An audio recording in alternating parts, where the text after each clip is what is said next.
the Snapfire pick a lot less.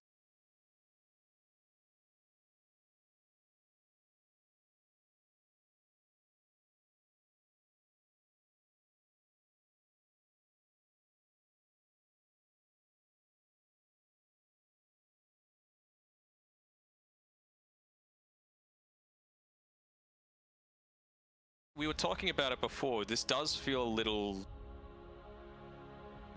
throwback. Yeah, little old school. 10 seconds remaining. Maybe they can make it work, but up until now they haven't really. The only game that they've won out of their 14 games, I believe, that they've played so far was against Reality Rift. So they took a 1-1 in that series. But other than that, every single game's been a loss, and now they've even got a stand-in. So I'm not feeling all too confident about Signal. I did have a look at Enchantress's win rate. It is just slightly above 50% this patch. But like you're saying, I think that can be maybe a little bit deceptive. I saw people talking about, I think it was with the recent results with Secret, someone was pointing out like, oh, here's the GPM and XPM for like all of the top position 5 players. And look how good Puppy's GPM and XPM is. And it's like, well, it's just because they're winning everything and they're winning almost every game. So his stats are always going to be better. It's it can be hard sometimes to point to just the statistics if you're not looking at maybe a little bit of the context behind it. The Ursa comes out. This hero has looked amazing this patch. Really, the Abyssal Blade Rush build looks good. The Battle Fury build looks good. He feels like he can even go toe to toe with some of these big late game carries like a Spectre, just with the rate that he can farm. If he goes the Battle Fury builds. I definitely think there's some nerfs on the way for him. If not for him directly, maybe some of the itemization.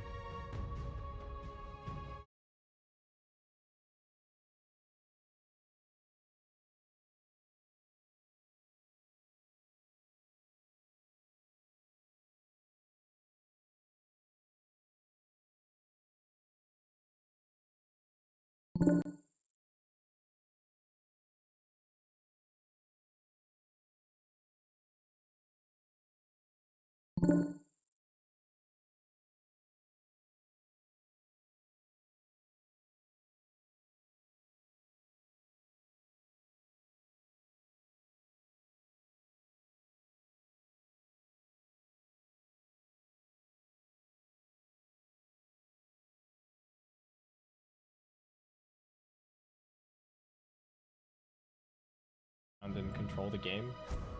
Phantom, choose your hero. PA comes in as the pick. I'm going TNC here. Yeah, I think I got TNC. Mid Beastmaster, yep. Yeah, well, I think this is a really cool adjustment.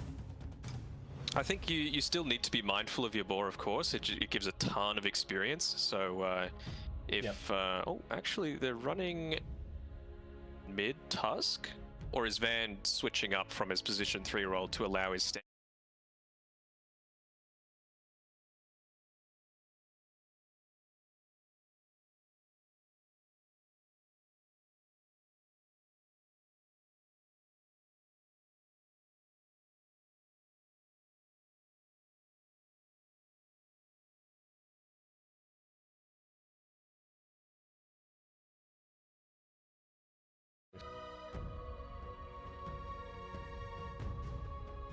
I don't know, how do you like it, this patch, that it feels like we have these, there are heroes that are strong and they can just go to any lane, right? Like it does feel like the differences between mid heroes and offlane heroes and carry heroes is kind of narrowed a bit. Like Prophet plays all 3 lanes, DK plays all 3 lanes, Quap plays all 3 lanes.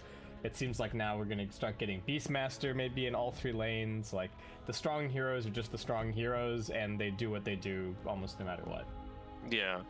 I mean, it's hard to say, right? Like, I don't mind heroes that have that level of flexibility, but I think they should never be just out and out stronger than a hero that has to be in this lane, like, in particular, right? Like, a Spectre can't be in the off, just based off how it builds up, you know. Same thing with like an anti-mage, although I've seen it, but it's that sort of thing where if you want that level of flexibility, there has to be some sort of a trade-off.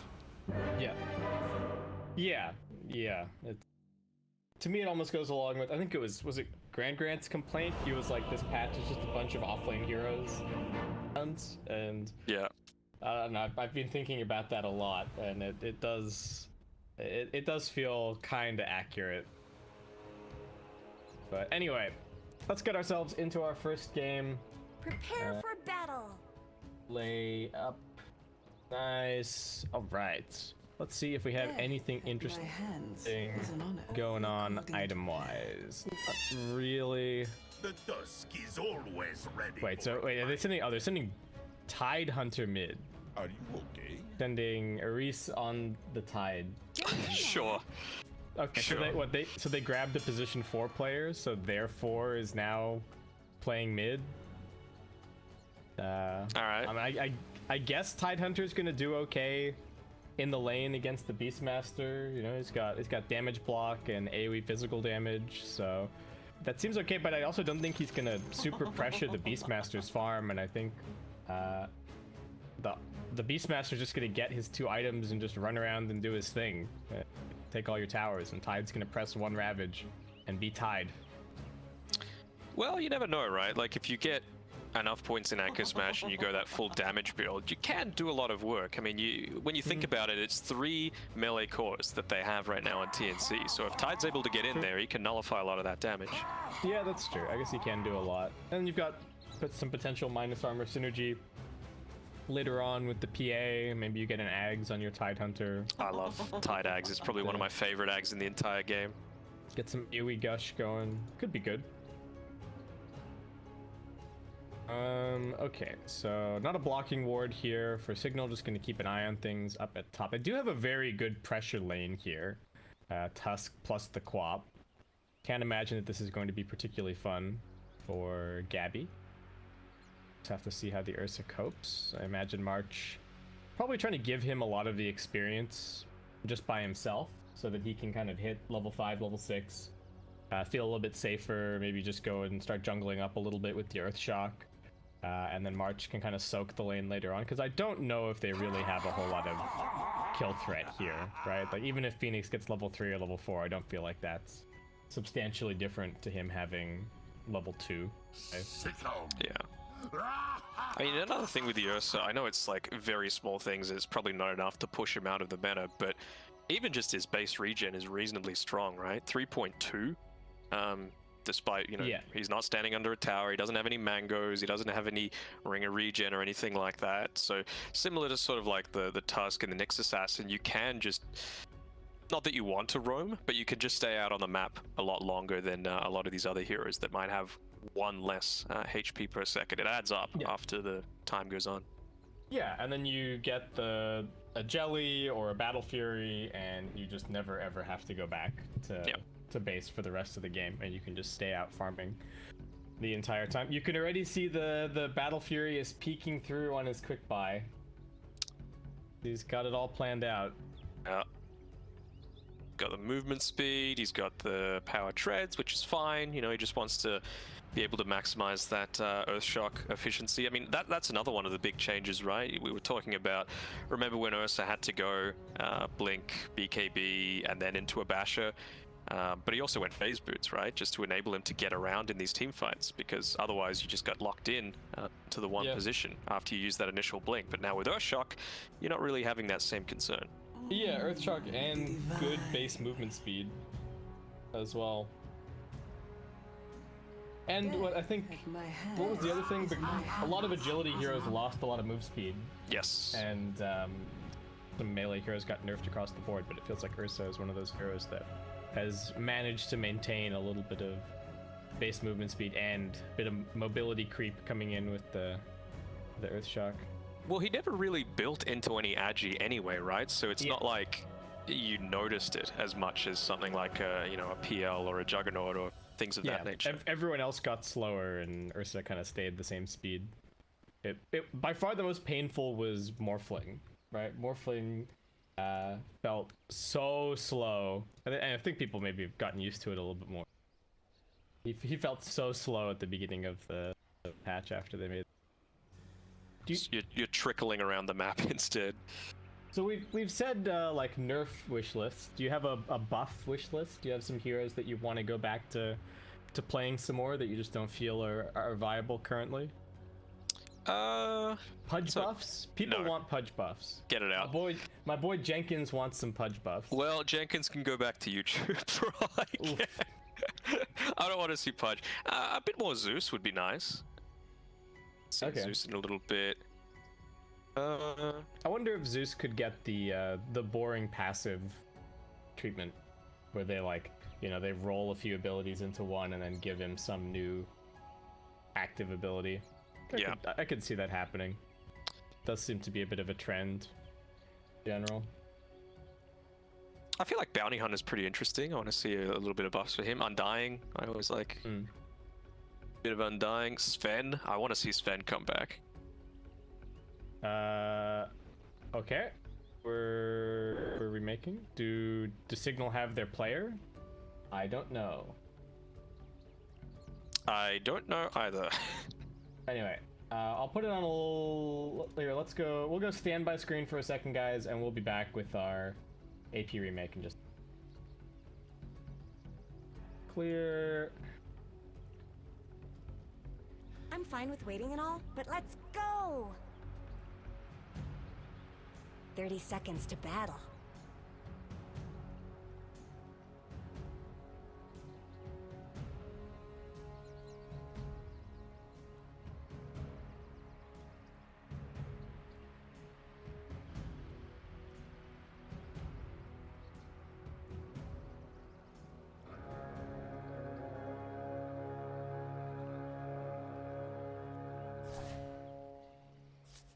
Let's get moving!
I don't think we even need to, right? We can probably just go back to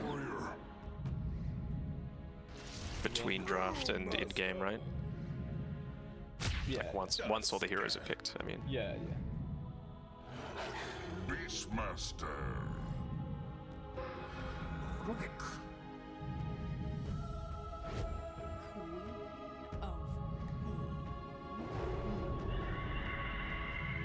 Oh yeah, by the way, Jamesy, you're playing Pied.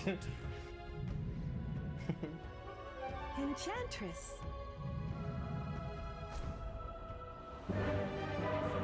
Alright, let's go.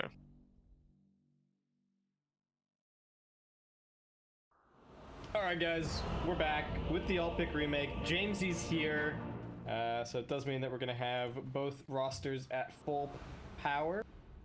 But nice. How do you think? Oh, I've got to pause, of course. But how do you think he reacted when he showed up and they were like, "Hey, by the way, you're playing mid-tie because we can't change anything up." Okay. I don't know how much they would have I guess it depends on whether or not they were talking to him this whole time and he was like just on his way back home, or he was trying to sort something out. He may have been in the voice call or whatever with them, making the decisions about the draft, but a lot of this is just them adapting. I wonder if the Tide was even picked thinking that it would be the possibility that, you know, this Beastmaster is going to be going to mid lane instead. So Let Yeah. the fighting I'm rage. very curious to From see how stuff plays the out. words here, it looks a little bit like internet issues, perhaps. I mean, March started off in the chat saying good morning, but at what would the time be there? 12:30. Yeah. So no, it looks like it was potentially an internet issue, and the bounty from March has come out onto Jamesy. So There just you go. making sure he's mindful of it. They've got a pretty long day of Dota ahead of them, TNC, so they're probably eager to keep things moving along. But yeah, we do have our game going now. Thank all of you guys at home as well for the patience, of course. Just see how this plays out. Mel, just gonna be starting with the Ring of Regen here, getting towards that Dominator as fast as humanly possible. Real difference anywhere else. 30 seconds to battle. Everyone's pretty much going for the same stuff. How do you think this bottom lane is going to go? The PA Enchantress versus the Rubik Brewmaster. I guess some of it comes down to the it's like that.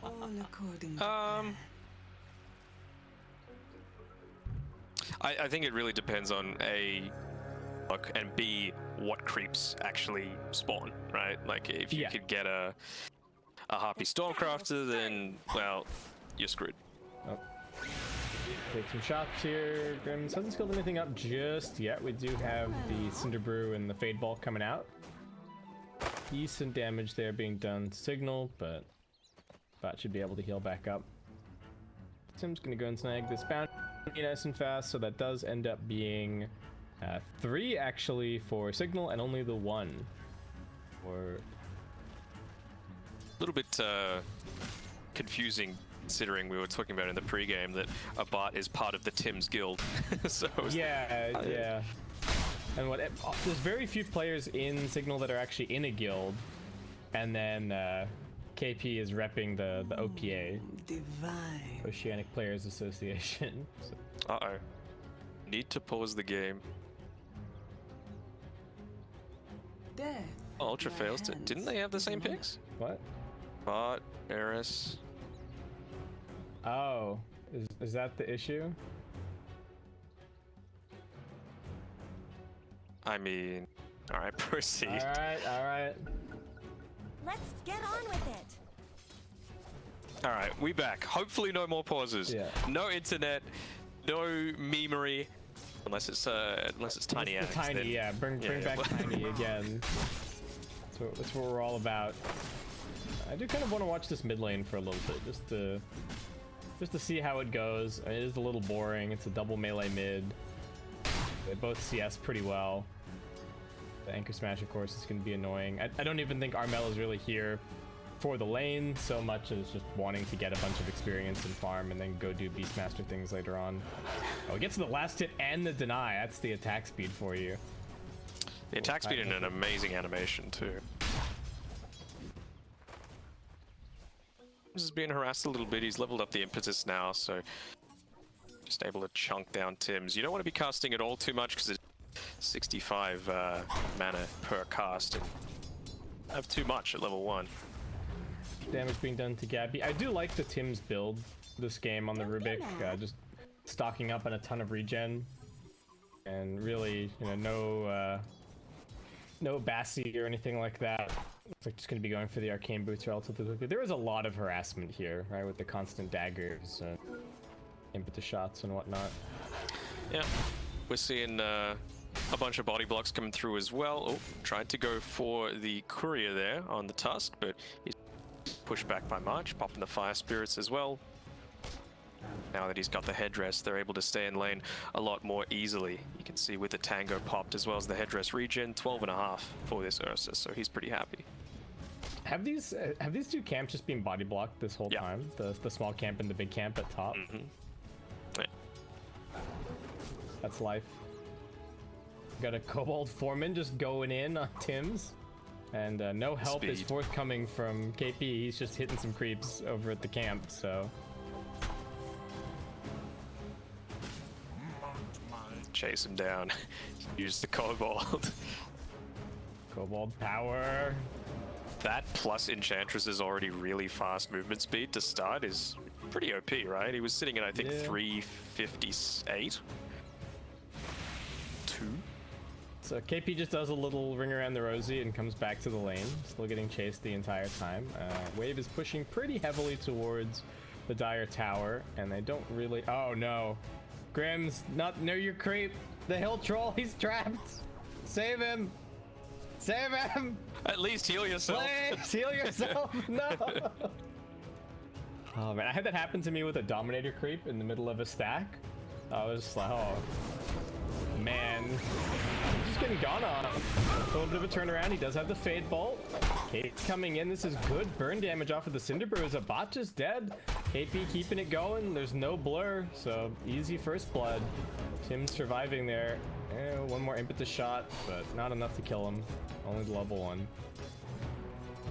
Well, 1 and no mana left, so KP is able to at least fake that he's trying to chase him down a little bit. Misses out on a couple of creeps though, so not the most ideal trade just to spook him. Mid lane's very even, it would appear. 24-3 against the 21-5. Beastmaster seems to be doing just fine. March does have a single small camp available to him here, and is just going to go for the pull to try and at least drag the wave back a little bit towards the tower. Wave position not in the best place. Are you okay? Ares coming in to just say hi, check things out. Yeah, he's trying to interrupt it, but when you've got a Ursa Warrior running at you, you just want to be nowhere.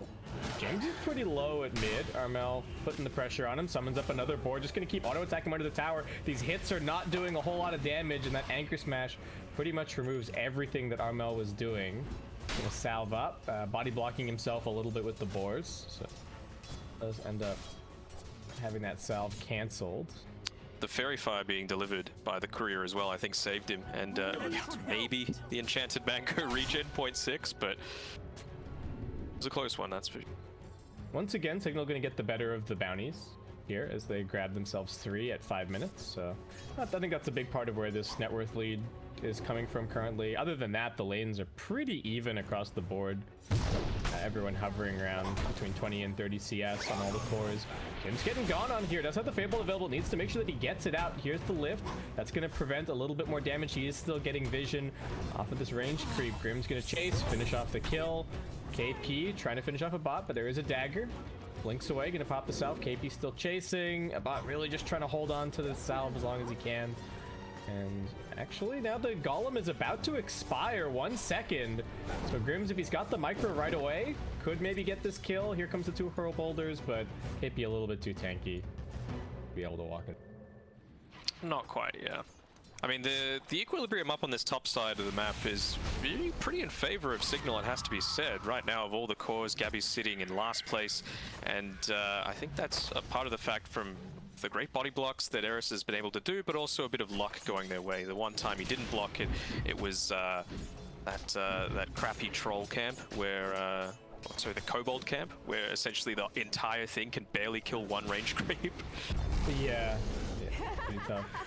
Oh, dive away from March, still taking a little bit more damage, and now Gabby getting betrayed by the Centaur Conqueror. Are they going to need to deny here for March, potentially? They won't even be the opportunity. Van finishes him off, and Signal getting their 2nd kill on the board.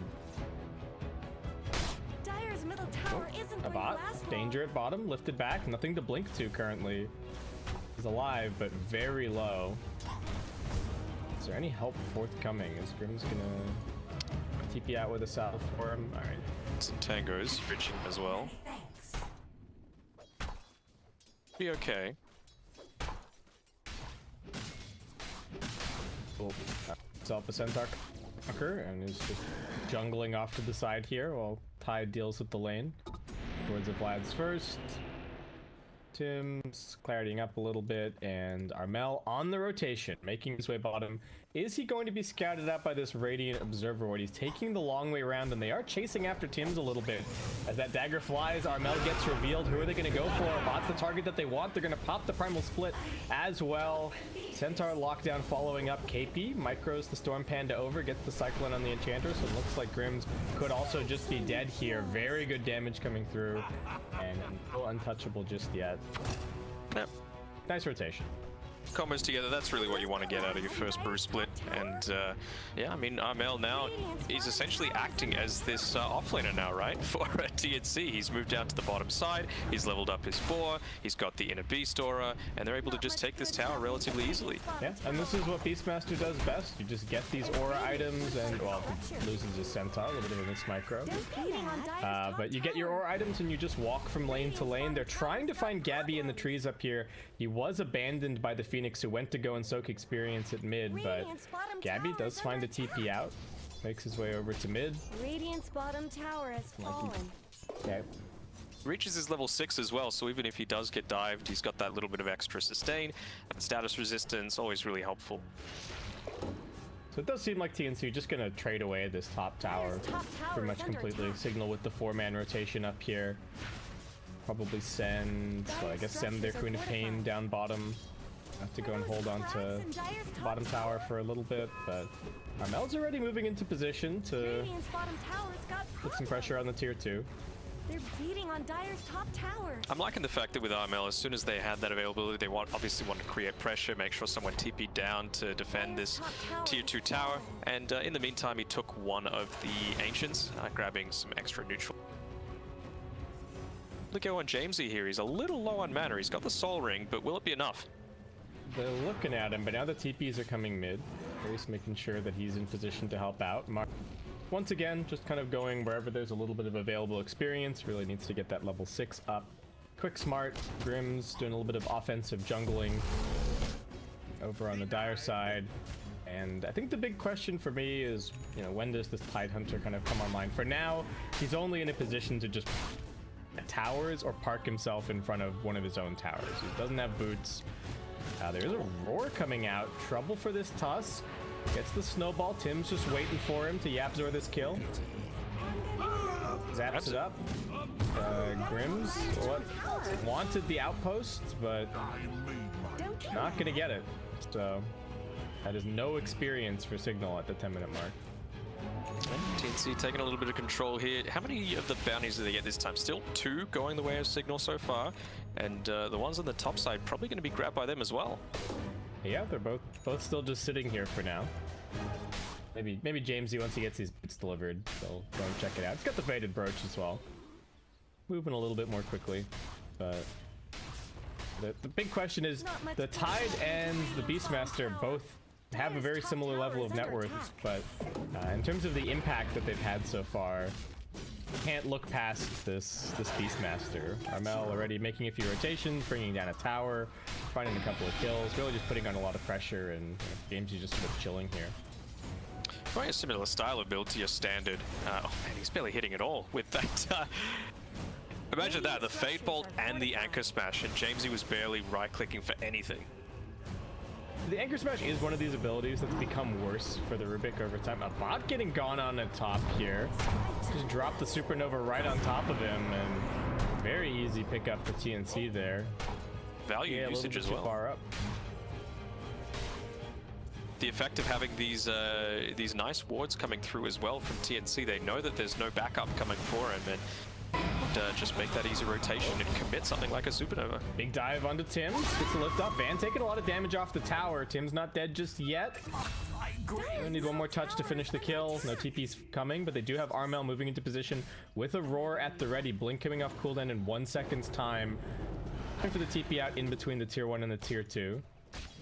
It does immediately TP back to his own tier 1 just to be ready to hold off this push coming from Armel.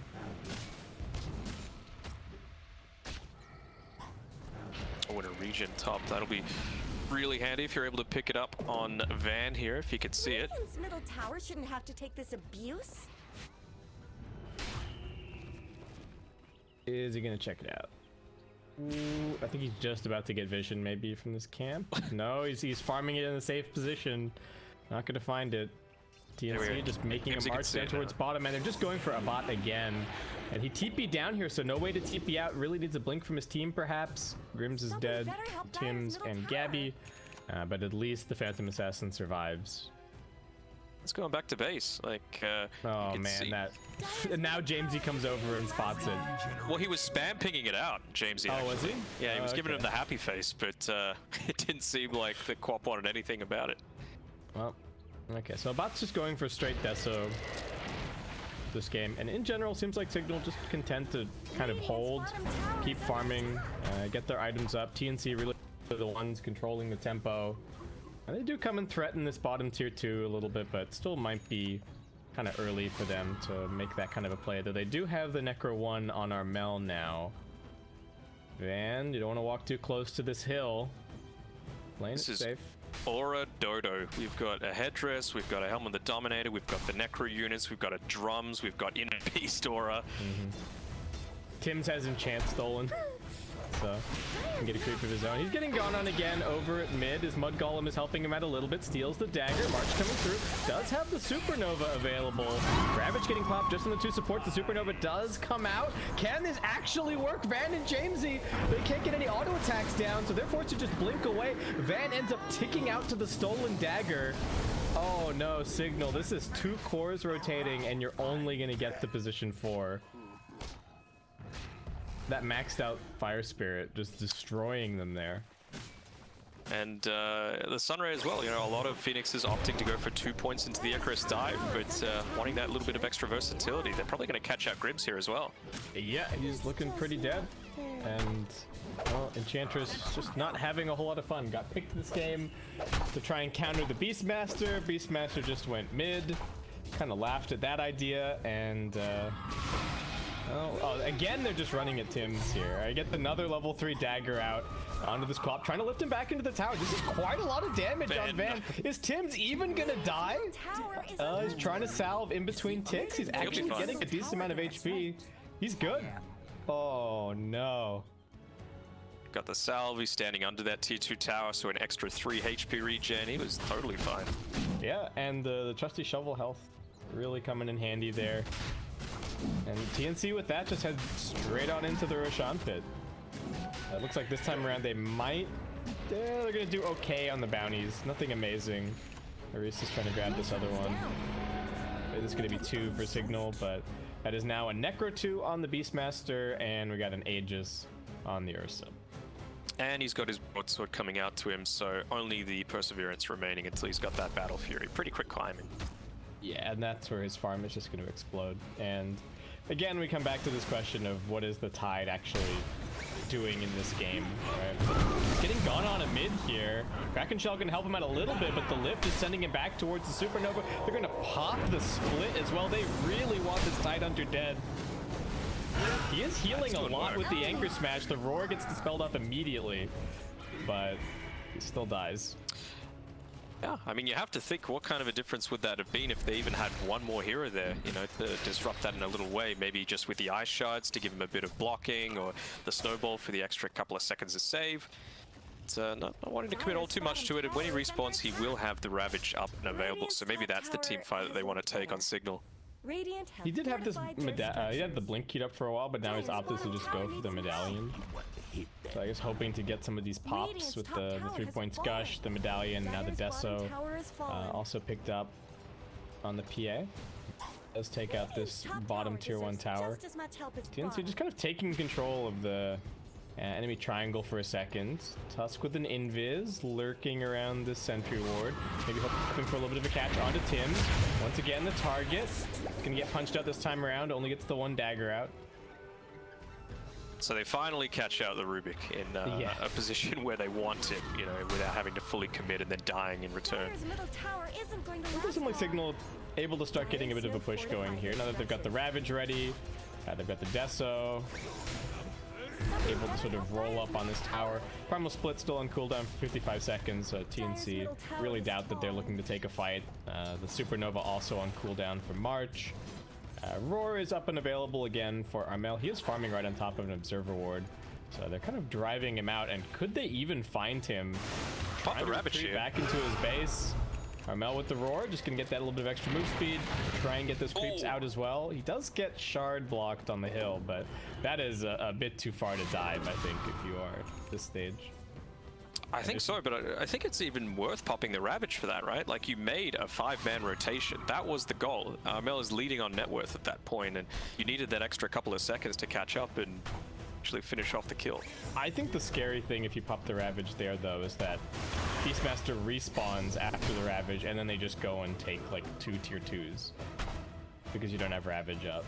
It's a really tough situation where I think Jamesy can only really afford to pop it for, like, 2 core kills. Yeah.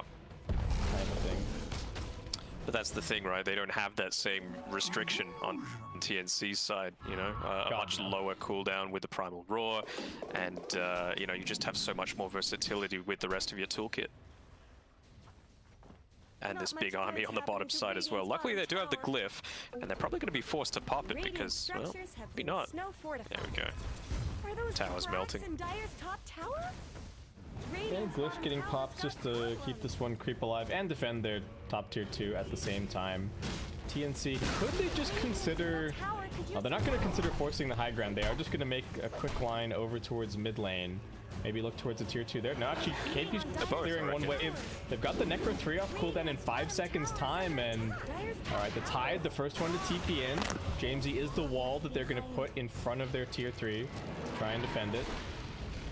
TNC are splitting up a little bit, but they do regroup on the other side of this high ground. You can sense they want to go now. They've still got a minute left of this Aegis, so at minimum, you want to try and make a play around this tier tower mid. They've got decent vision here with this nice observer ward not being immediately dewarded by any sort of high ground sentry. Just trying to smoke and catch somebody in one of the more unlikely places on the map, thinking that the PA might be farming her way backwards. Not gonna end up finding it. About to just go for a pretty safe TP out. He's working on an S&Y. Gabby running at the mid lane. 30 seconds to go on the Aegis. They do not have Tims there just yet. He's recapturing the outpost. Do have a nice ward here. You're giving a little bit of extra information. Found them all. All the experience is going to go the way of TNC. Oh, catching to KP. TNC just retreating backwards. Nice shard. It's Essence Ring helping to keep him alive a little bit longer. Sonic Wave and the Ravage getting dropped. Ravage stolen by Tim, so they're just going to go in with the Supernova. Can they find any kind of a catch? The Roar is available. It's pushing them back. Is that going to give the Supernova stun? It will. Here comes the Ravage onto 3. TNC with the team fight combination. KP's sitting there watching from beyond the grave, with a smile on his face, more than happy with the execution from his team, and amazing team fight. Yeah, that roar could not have been more perfect. Just pushing them to the side, making sure that they were going to fall within that range of the Supernova popping, and then of course just following it up with an Arcane Supremacy Ravage. I mean, how much does that even stun for? It gives a bit of an extra duration, right? Probably like a...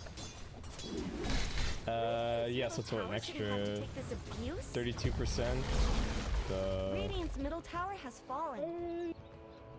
Yeah, that sounds about right. Close to a second, maybe. Damn handy. I mean, they grabbed the tier 2 tower. Sure, the Aegis expired throughout that entire thing, but they didn't even need...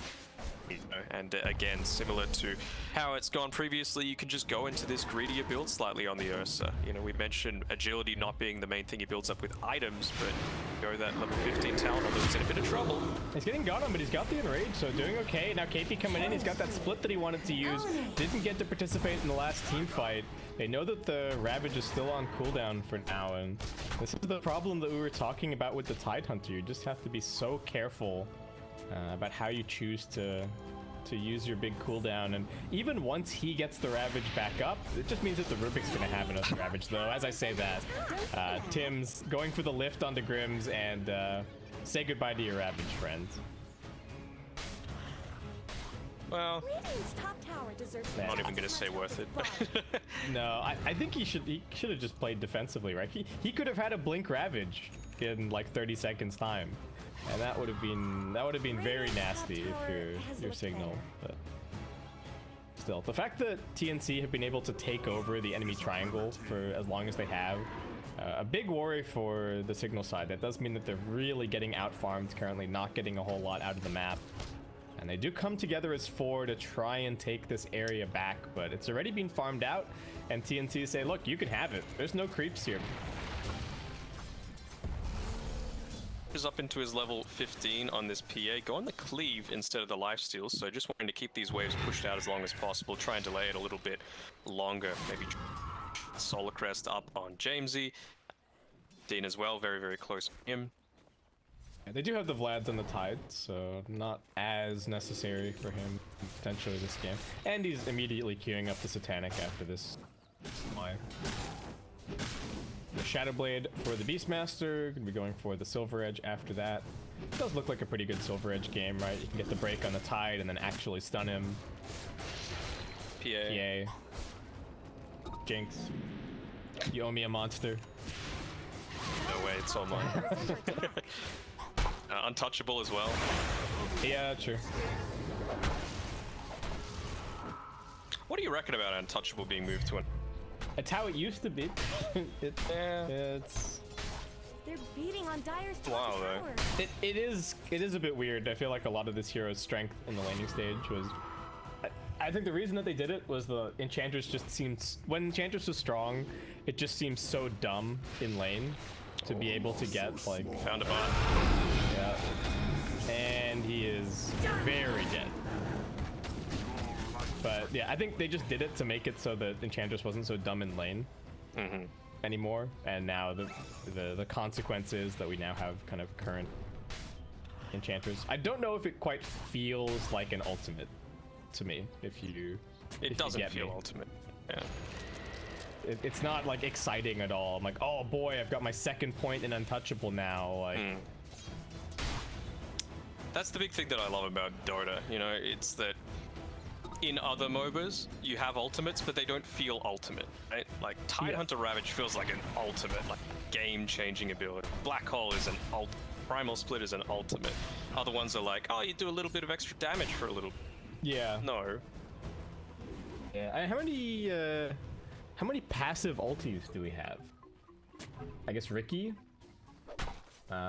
He's the other example of a hero that got the little... Top tower is under attack. Kind of Abaddon. Dire's bottom tower is yeah, I guess, but I feel like Abaddon and Wraith King, like, Radiant's they're top still... tower is fallen.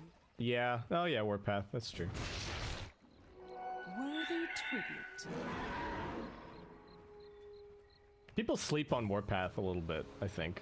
Yeah. That ability does a lot of damage. I think people are sleeping on the Drunken Brawler build on Brewmaster as well. Like, we've seen it really come into prominence when you're able to get up to that level 20, 25. Like, it becomes a lot stronger. Yeah. I think the only problem is that he doesn't have any other ability that, like, moves him in the direction of being a bit more right-click focused, right? He's got 2 nukes and, like, something that doesn't scale really with your right-click items at all in the Primal Split, so... I'm with you. I think the Drunken Brawler build is cool, but... I think it's hard to find a situation where you would want to pick Brewmaster as a right clicker versus just like an actual carry. Yeah. TNC, if we're not talking about this game, it's just because TNC are just doing normal things. They're running around, they're taking the objectives, they're really in full control of this game currently. Jamesy is farming deep on the enemy side of the map. Like they just can't show even a little bit. We've got a full MKB picked up now for the Ursa, so PA's life is getting pretty darn hard, and I don't think they can win a team fight anymore. Yeah, it's gonna be rough for him. It's nearly hit to that level 20 as well, and have to get out of dodge quick fast if any sort of go out of this game. 20 seconds left until the next neutral items, so perhaps they can get a little bit lucky on Signal and try and come back into the game in that way, but no, you're in a dire situation when you're banking on luck to try and turn things around for you. Yeah, and it's not like the game necessarily gets that much better as it goes later either. We talked about how this Ursa just becomes an absolute monster with the farm rate that he can have with the Battlefield. Gabby's just running it. Grim's currently lifting back. A couple of auto attacks. Untouchable not looking very ultimate there at all. And TNC Now just setting their sights on the high ground. These lanes did not get pushed out all that far, so there isn't any real pressure on them to go anywhere else. They can just kind of sit here and siege. Ursa not the best necessarily at hitting the building, but got the Aegis. Though the tower's going to do a lot of damage with Gust and not Gust, Gush and the Solar Crest. Easy. Gotta be careful, he's been broken, but they didn't get this done off the rack. The Sonic Wave, that's on everyone, but the cheese gets popped at Armel, so he's actually still living. What have they stolen?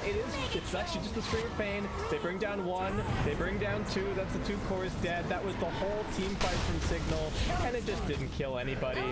Gabby's now running over them. Grims, he's got untouchable, but still feels like he needs the Ghost Scepter here just to survive. It's gonna keep him alive a little longer, but this is TNC's base, this is TNC's game.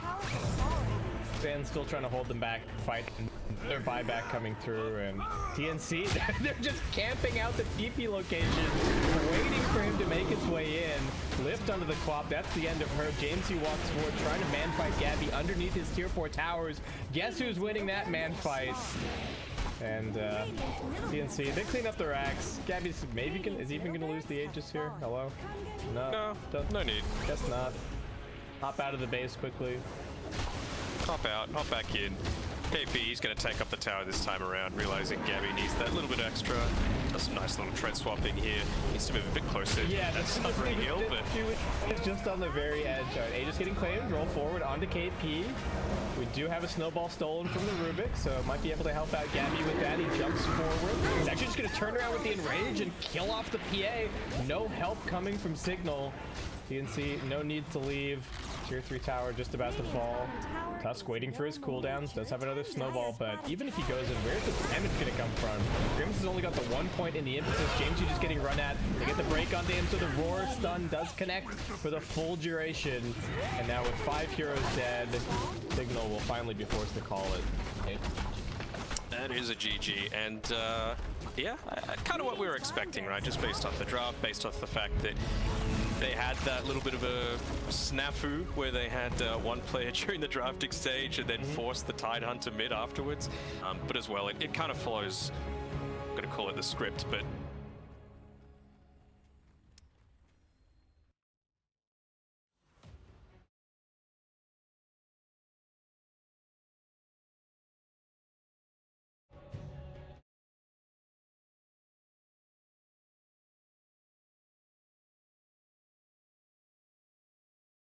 eToro 全球领先社交投资平台，140多个国家和地区的数百。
Turn toward me and look so weak.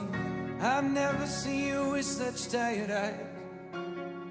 and everything we said we'd be, we just traded for a suit coat and a tie.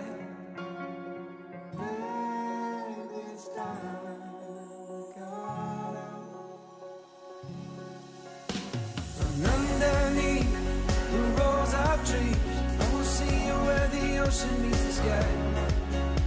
Under your toes, the fire grows. You are ready for a different kind of life. You're shining bold, the wind is cold. You must return to the wild. You're shining bold, the wind is cold. You must return to the wild.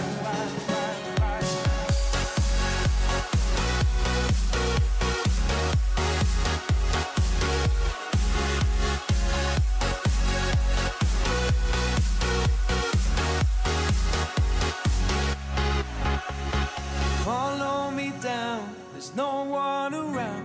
Lay back and take your socks and shoes right off. That natural light is so damn polite, can make you feel just like you were young again.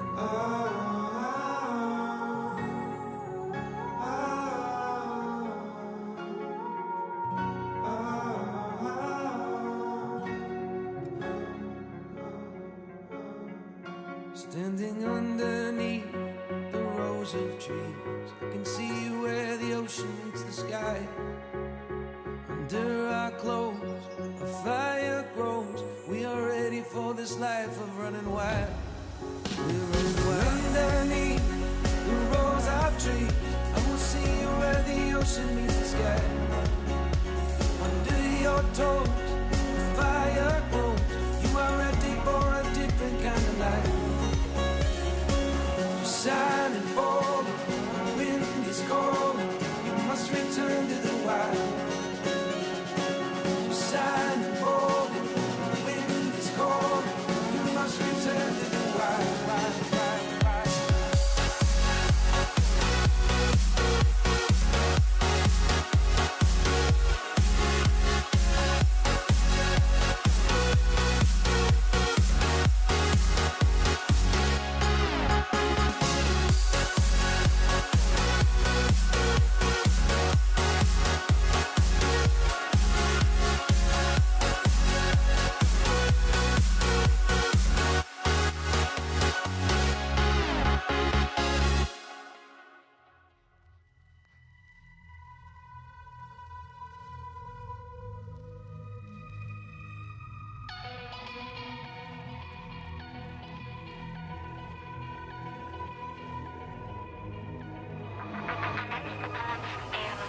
Like a broken soul in a wonderland without angels. That is how I feel when the mirror shows me a stranger. Yeah. And I know they're just fragments of a world where your absence all I get to see. Take me back to the planet where you and I are still meant to be. 'Cause I'm incomplete when you ain't by my side, when you don't wake up next to me. Yeah, I'm incomplete. I need you here tonight to cover up these empty sheets. 'Cause I'm incomplete. Yeah, I'm incomplete. Hey, 'cause I'm incomplete. I need you here tonight to cover up these empty sheets. 'Cause I'm incomplete. Yeah.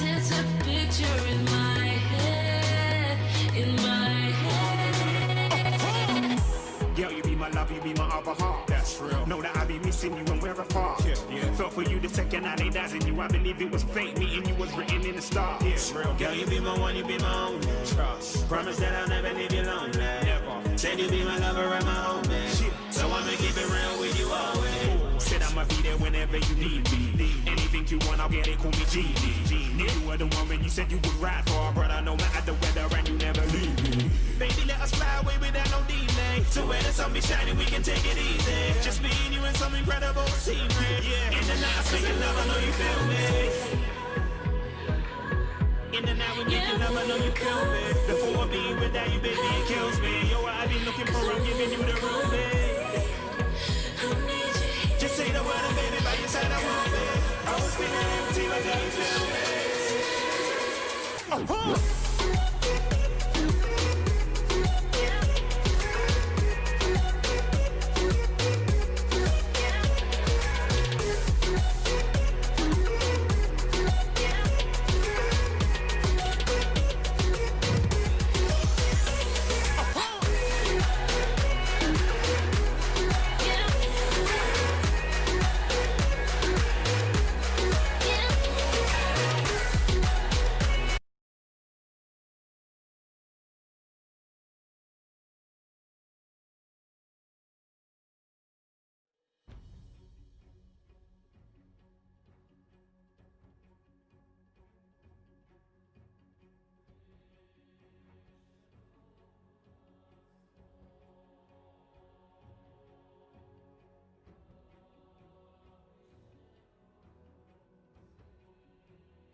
Dire Team's turn to ban. Cut my hand open. I have a box cutter here because I'm opening all the boxes From work, yeah. all right. Yep, so much to live for. 10 seconds remaining. 5 seconds I'll remaining. get caught out by that. Radiant Sorry. Team's turn to ban. Welcome back, folks, to the BTS Pro Series. We have Game 2 of Signal Ultra versus TNC Predator. Keeping things moving, a little bit of a slow start to the day. Very straightforward-looking game from TNC, and we'll just have to see Turn if away Signal from this battle. can put something a little bit different together here in... Yeah, I think they got caught out a little bit by the fact that they just threw the Beastmaster into the mid, and then of course that Radiant Tidehunter team's pick turn was to kind of ban. like a band-aid to stop an arm being cut off. So Yeah. it wasn't all that effective. Do you think it could have been any different if they had just said, okay, Tide, you have to go play the off lane against the Ursa. It's not going to be fun, but that's what you got to do. And maybe if they'd had the Quap mid instead, I imagine that the Quap would have put a bit more pressure on the 10 Beastmaster seconds than remaining. Dire the Team's Tide turn was to able. ban. I think it's hard to say, right, with all these sorts of hypotheticals, because they also had the situation with Jamesy not being there, and Yeah. I know that March said it was okay at the end of it to still have Jamesy playing mid, even though Eris had previously selected it, but I don't know. I think we could just put that one in the books. TNC played it well. Let's see how Signal can rebound. Yeah, and see what they're able to do when they're drafting for their actual roster from the beginning. TNC, similar bans thus far. Signal, they do not have the first pick here. Honestly, I think after that previous game, you might just have to get rid of the Beastmaster here. Maybe you want to, maybe if they wanted to run it back, I could see the argument. I could see the, okay, we should run it back so that we can just get the chance to try that again, and like maybe we'll do the same thing. They'll open Beastmaster, we'll take the Enchantress. Maybe they'll try and put the Beastmaster mid, and then we can come up with some other counter or a different line in that situation. But I don't know. If it were me, just ban the Beastmaster and just play a new game without that on the table. 10 seconds remaining. 5 seconds remaining. It just feels like the sort of tempo that really fits TNC's style a whole lot more, right? Something aggressive that KP's able to get a good amount of farm on, and you know, kind of stand in on the front lines with his army of creeps. You know, we've seen in the past he's played things like Legion Commander, Omni Knight, Centaur, these sorts of things that are really tanky and beefy and want to be in there in the thick of things. So the Kunkka has been banned out. I've also seen that as like a little bit of a counter to the Beastmaster. Good at clearing up the whole army, and the boat buff is very useful against the roar. So that gets banned, and then the Signal are all right. Maybe that was their idea. If they were going to let the Beastmaster through, that they wanted the Kunkka right away. So they're just going to end up getting rid of the Beastmaster, and TNC will go for the Quap.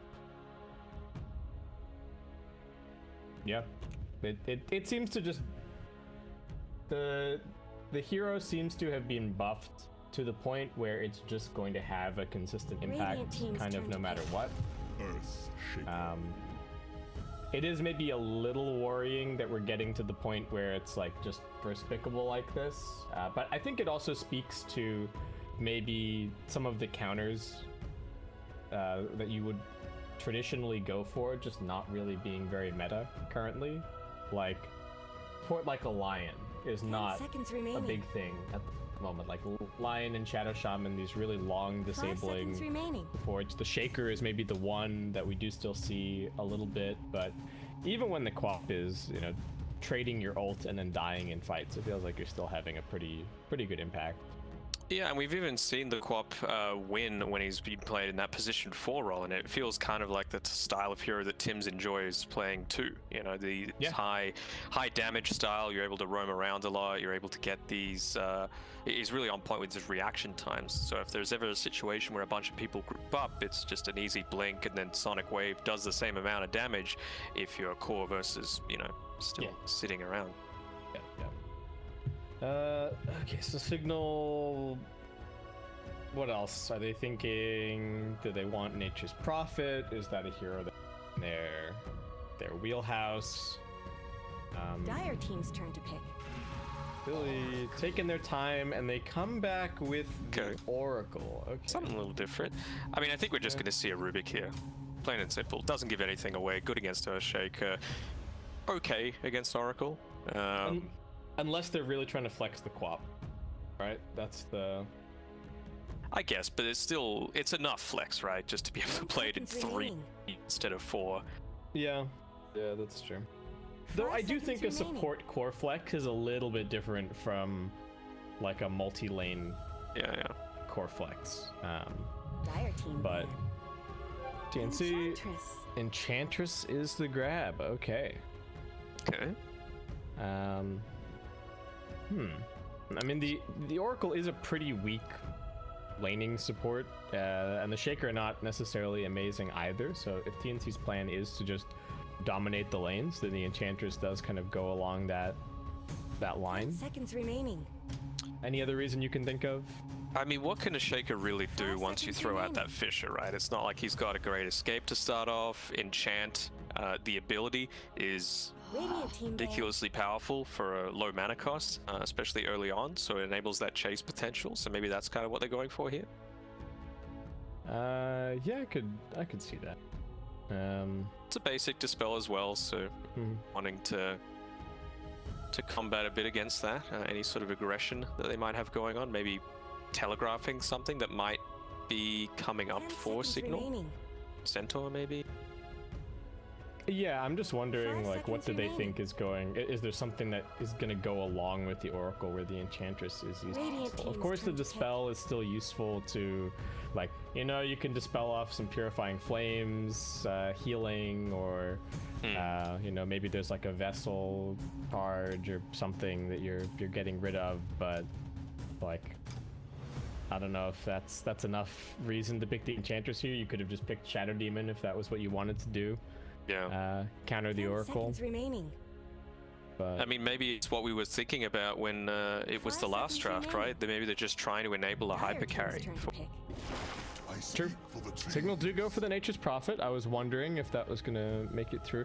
TNC with the Lina ban seems a little weird to me. I don't know if there's a particular plan here in terms of what they're looking to go mid. Maybe they want the Death Prophet or something like that, but it's a little 10 weird. seconds remaining. Particularly because you've got Armel, right? Who I would call one of the best Lina players in the 5 world. seconds remaining. Yeah. Yeah, there must be something matchup related here that they're kind of angling for. Maybe the Lina is also just a ban to keep the opportunity more open to send the Queen of Pain mid. Maybe that's where the conversation is going currently, in terms of what they're thinking about. So It's one of those alright heroes against it. I mean, Prophet, good at lanes, decent team fight, good right click damage. Are they go a puck here on Signal side? Maybe, James? yeah, could be. See it. Where is the Oracle synergy going to come in? Are we looking at, is there any ALK potential? Is there, I don't even know how much I believe in Huskar at the moment, but you know, kind of has to be brought up in the conversation when you're talking about Oracle Huskar or talking about Oracle synergy. I talked about the Death Prophet just before. I don't know if Death Prophet would necessarily fit their lineup at this point. Ooh, Morphling. I'm predicting a Radiant Morphling for team's turn Signal. to pick. Okay. TNC just going for the Pango, so I kind of get the feeling that that's the Tim's hero. And then we're probably just looking at March Enchantress. The Squap is still open. I just don't know how much. I haven't seen KP play very much Pango. I don't know if you have. 10 seconds remaining. Kind of his style, but I'm not really feeling it. 5 seconds And just in remaining. general, Pango feels a lot stronger as a 4. Yeah, I like Pango 4 a lot more. I question what Pango 3 really brings you that the Pango 4 doesn't, because like the 3 never really gets the like Maelstrom Diffusal Ags kind of farm, so he never really turns into a big damage dealer. But then the position 4 is still more than capable of like getting a Vessel or a Blink or whatever the go-to Pango Dire item team's is turn. that happens to be that game. And Rolling Thunder doesn't really scale with any items at all, so there you go. Well, you got your Morphling, but we'll just have to see how it goes here. For Signal, there aren't too many crazy counters for the Morph from the TNC side just yet. I mean, of course, they're going to try for a Vessel somewhere, but 10 seconds Morph remaining. Shaker.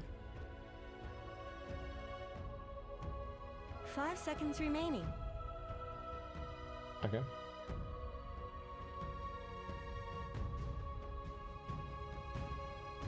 Seen it being put in the mid lane a whole lot more recently. I mean, you always kind of have in your back pocket a mid Mars potentially coming out from Jamesy. They've been picking a lot of Dragon Knight lately, so that as well, just to try and be a bit more of that frontliner, allow Morphling to be the second hero that comes into the fight. Yep.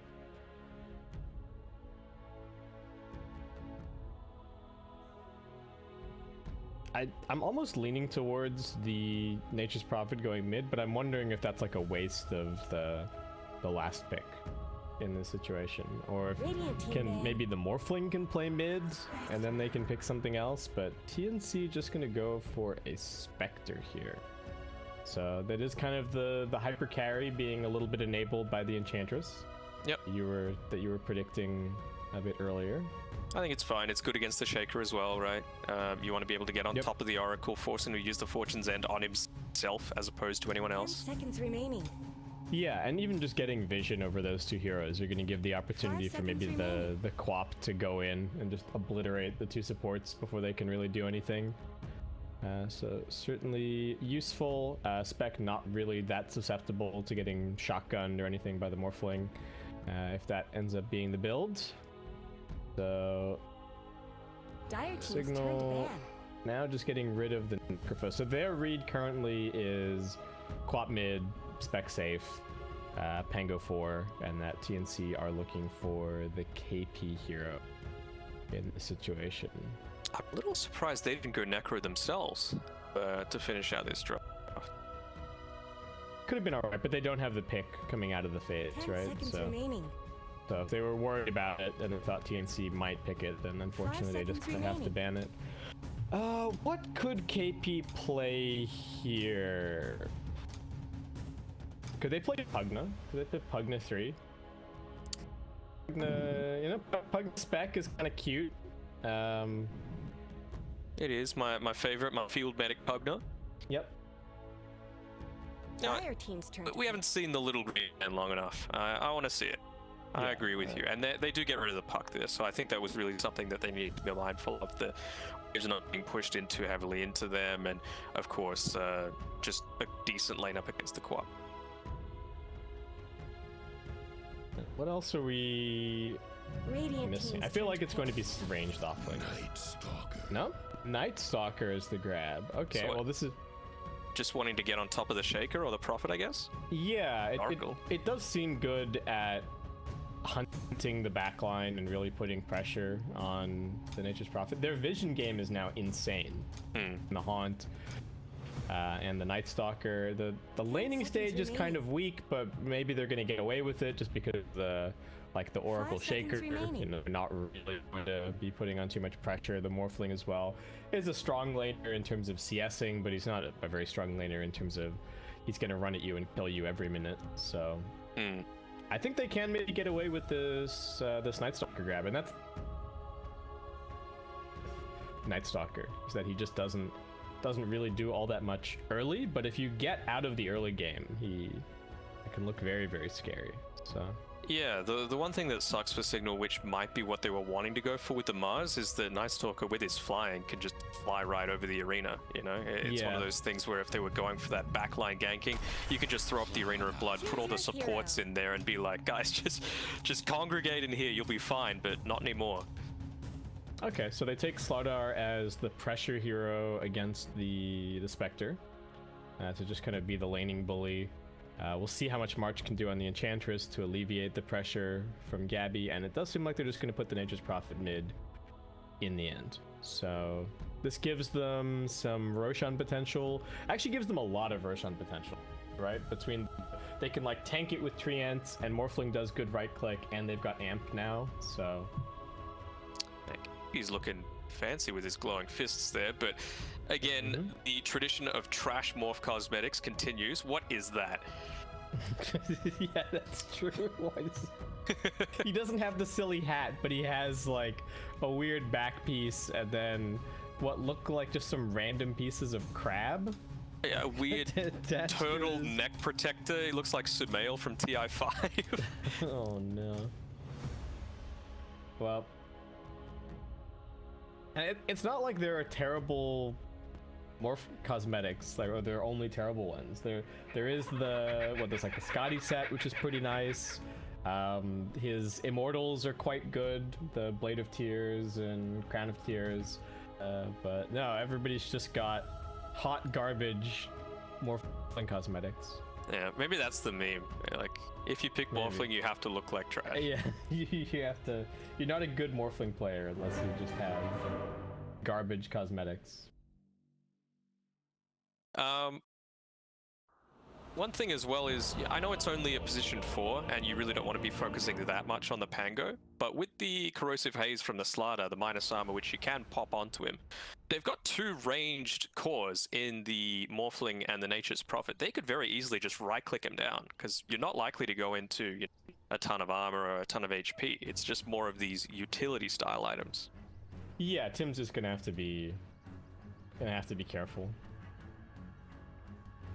And there is a lot of lockdown, or a decent amount of lockdown on the Signal side with the Shaker and the Slardar, and then also the Morphling being the Shaker. So need to definitely keep your eyes out for that. Might be a little bit more difficult for KP to approach these fights as a result. Like, I could definitely see a situation where he gets fissured into a Fortune's End, into like what is now an absolutely garbage Slithering Crush. This ability, well, just for stun purposes, it's awful. Everything else is pretty good, like movement slow, attack slow, very solid. But is there really anything that obviously slows are just, in general, but yeah, is there anything really that you get an advantage on fighting in a small area? I guess the Echo Slam, like they can't escape and it gives you a bit more time to set up for it, but it's not like something like, I don't know, a Venomancer or a Freezing Field or things of that nature. Alright, we are unpaused. Pauses are nice and short today. Good stuff, good stuff. Okay, so Shaker probably just gonna block the wave, force it under the tower, maybe go and drag the second wave. Not a ton that he can really do to help the Slardar. Maybe block out a few camps, make sure that the Enchantress doesn't get anything too useful. Does seem like TNC gonna be starting with 3 heroes down towards the bottom here.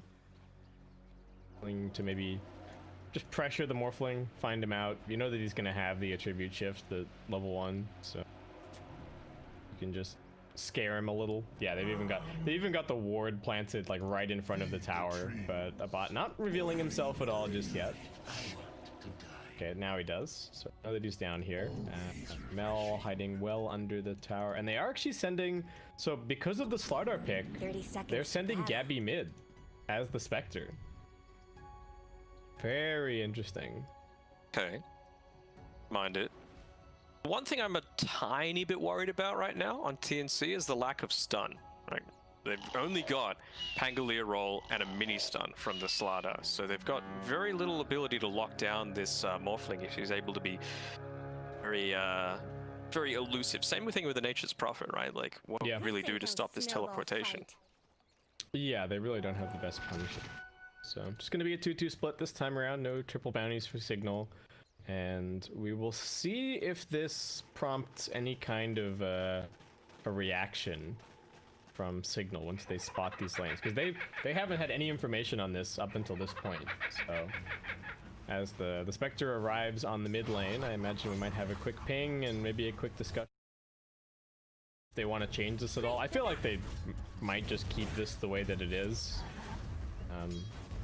I mean, Gabby's going to be pretty happy with this. He didn't block at all, so the wave's going to push right back into him.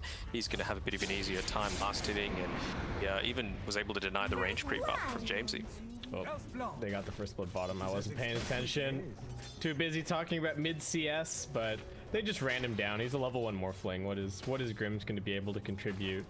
And the slow on level 1 enchant is actually just ridiculous. It's 55% at level 1, so you for 4-ish seconds. Yeah. That is a long time. Alright. Morphling dies, but straight back to the lane just to keep on CSing. March comes over. Oh, alright, the big purple boy is on the case. At least half of the duration has been spent getting over to the lane, so it's not going to be too annoying, but March is busy pulling at the second. It's the trash camp again. Yeah, nothing will die. The range creep's not even interested. He's like, all right, you guys got this. I'm gonna go hit these creeps under the tower. See you later. Oh, well, Van's on his way. It's a slow sprint, but it's a sprint. He's heading mid.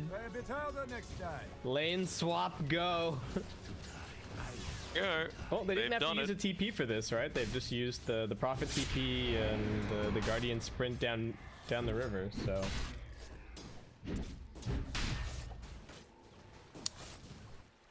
Musical Lanes begins. I don't know if Gabby is that unhappy with being 1v1 mid against the Slardar either.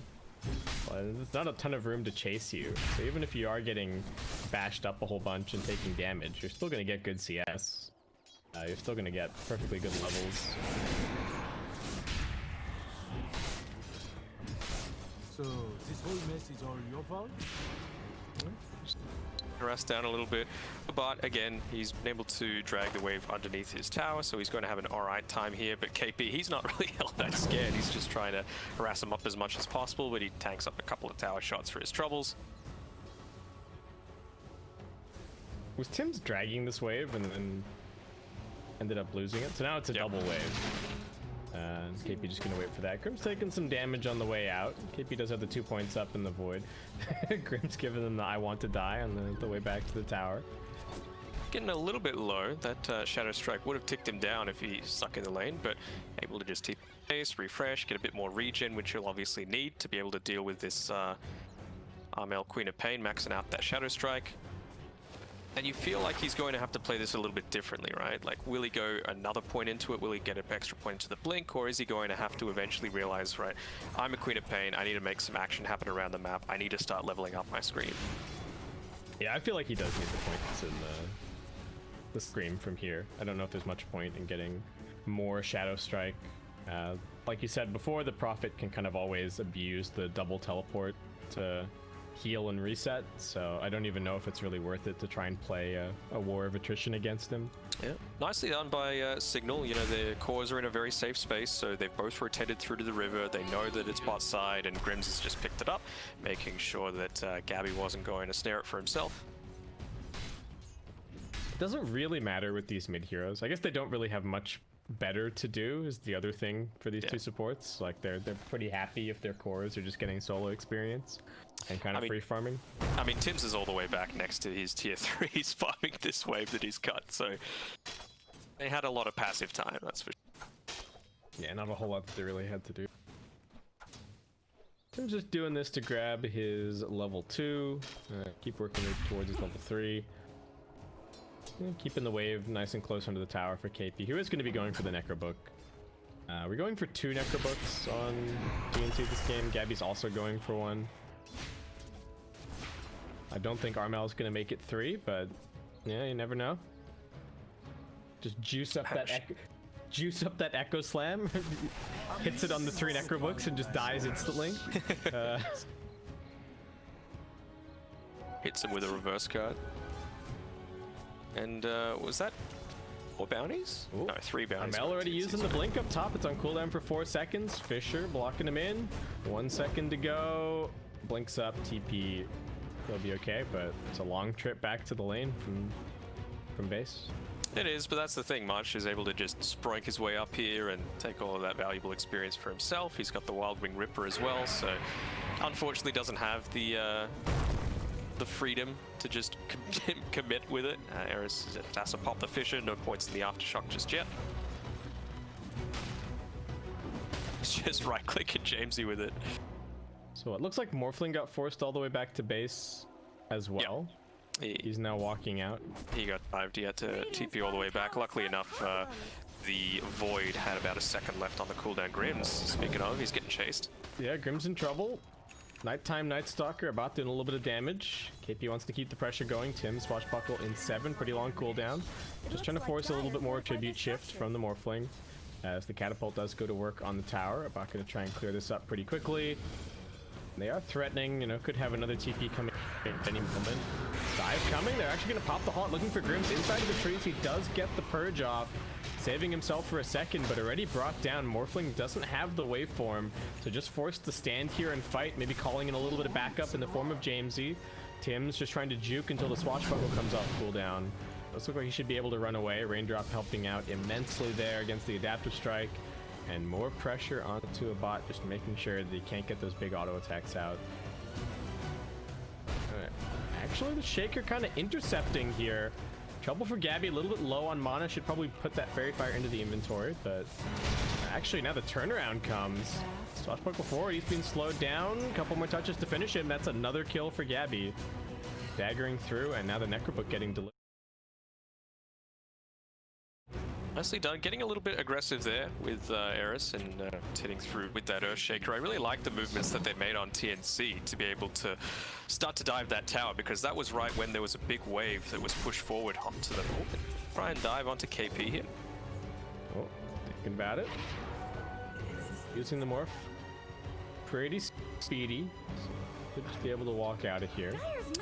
But yeah, by rotating those 3 heroes through, even committing the Haunt, it just makes sure that the Morphling can't focus on all 3 things at the same time. You know, dealing with 3 heroes and living and last hitting at the same time is just not going to happen. Yeah. Not at this level of Dota. So the fact that they were able to get that timing made sure that he missed out on at least 1 full wave. They got a couple of kills out of it, and there wasn't too much farm that went on the wayside. I think March picked up a lot of the mid farm that was... Sonic Wave. Furry's trying to TP out there, but will be the victim of Armel. Tim's in some danger now with the amp. Do they have 3 stacks? They do. And that's going to be an easy kill for Van. Bottom lane, another TP forced out from the Morphling, heading all the way back to the well. So not having...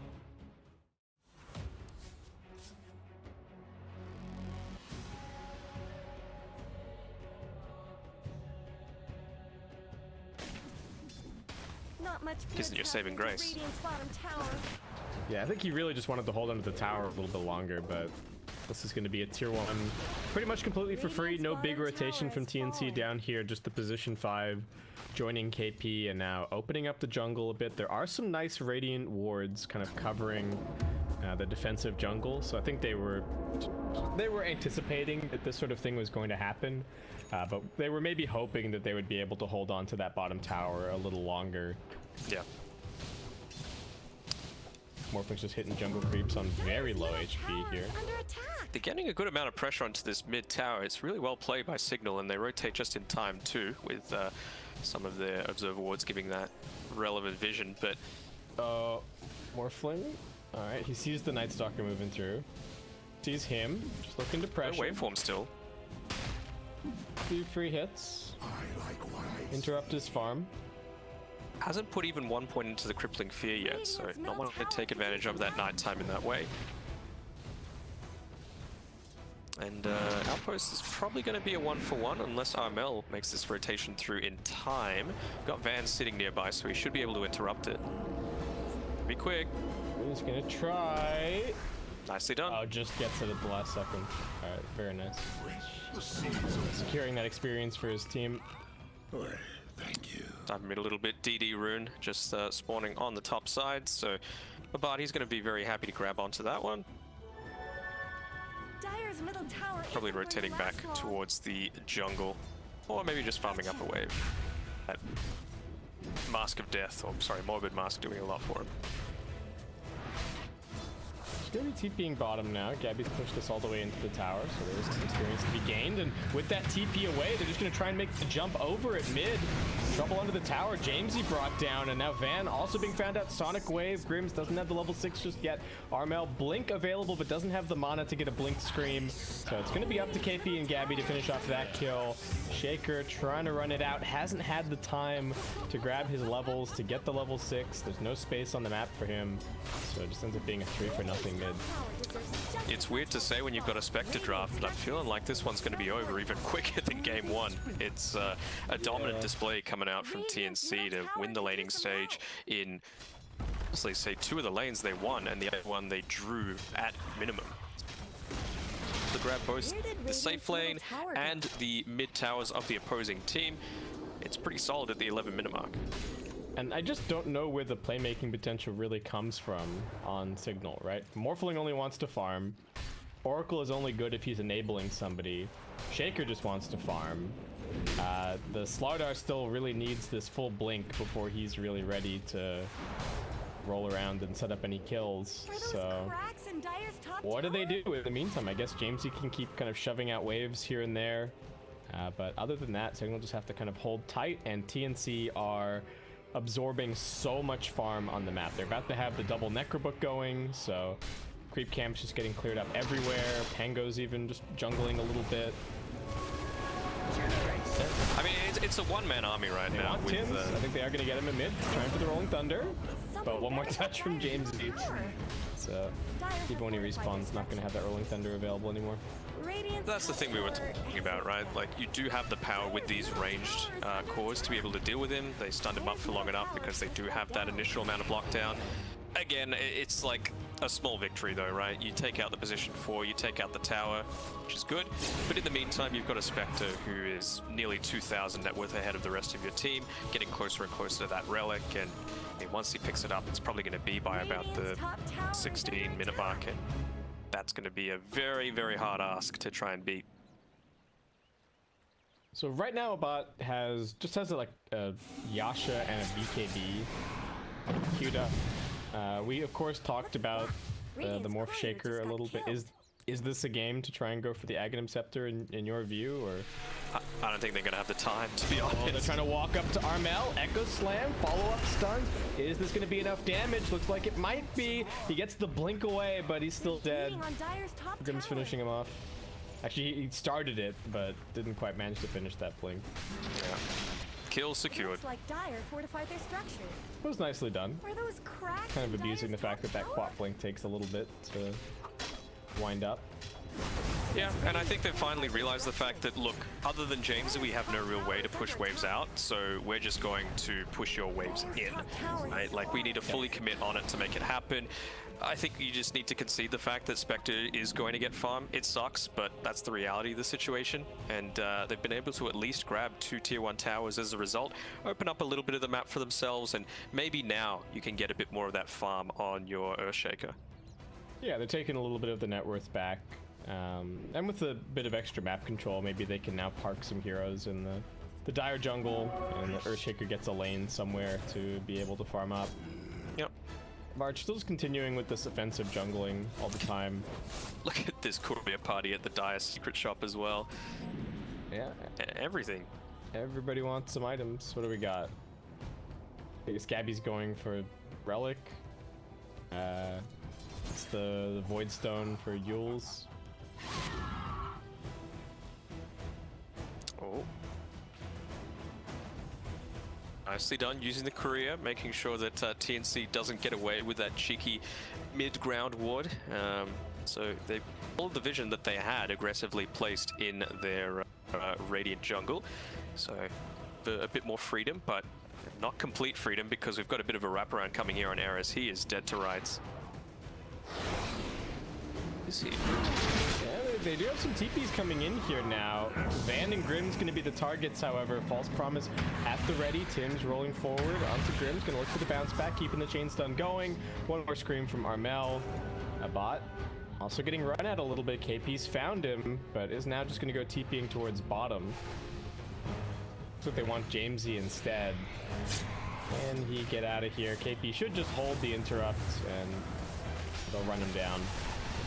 Blade Mail getting popped the last minute, but Gabby happy to take that kill and getting closer and closer to the Radiance all the time. Well, we said before with these heroes, like, oh, these cores, they can just go to every lane. It's like, well, Spectre can't go off lane. Well, we've seen Spectre mid this game, and it seems to have worked just fine. Gabby's having a fantastic time. Yeah. I mean, it's one of those things. I remember. Well, we're about to see some action. We'll go back to it in a second. Eris, he's going to run into 2. All right, chain lockdown. Where's the follow-up damage? That's what they need. Armel just gets the blink away, so he's fine. Though, as I say that, Jamesy TPing in, looking for him. He's pretty tanky and gets him to blink away. Just the position 5 that dies this day. That boulder doing him in. Wasn't able to get close enough to the... Well, he doesn't even have the Sprout leveled up. Combat the Quap after he uses that initial blink. Amazing what you found. I think it was... Now that we've got a little bit of a downtime, was it CCNC that mentioned the fact that, or Quinn as he's now known, the fact that he messed up the Dire's top tower is cliff under on the attack. mid lane, and that made the other mid laner get a deny, and that lost him the lane. I think it could be a similar sort of argument used with the Spectre, right? The fact that he was able to get that wave completely pushed into the other team's tower. Oh, getting dived. Yeah, I think Grims is just pretty much dead for free here. Gonna get silenced up.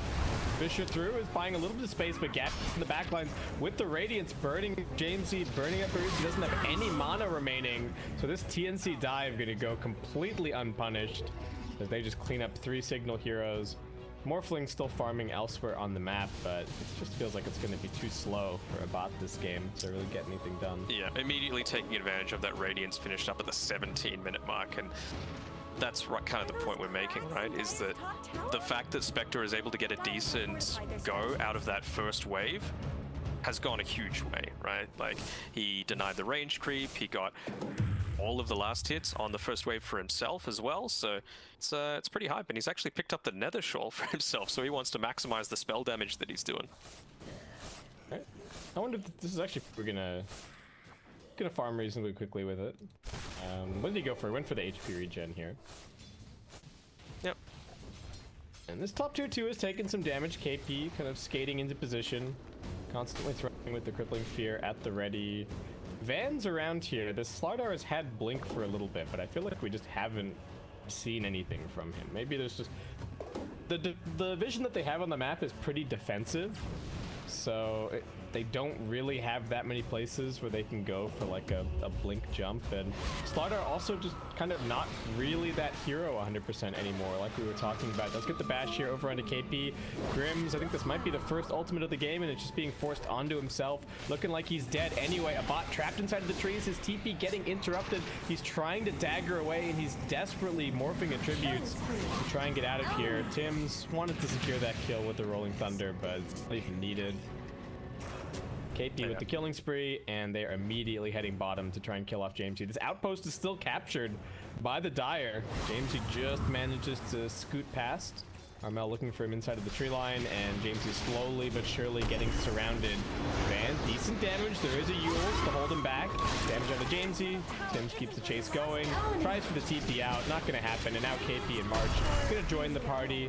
Shaker thinking about walking forward to look for an echo, but I think realizing that Van is just 100% dead. I don't think this could be going much worse for Signal, to be honest. Like, even throughout all of that, they immediately make the rotation to go down to this bottom side. They interrupt the TP out from Eris here. He's going to die as well, and all throughout this, Gabby's been farming up a couple of waves on the top side. He takes the tier 1 tower. He's got his haunt if he even needed to make that rotation down there, so what can you really do at this point on Signal?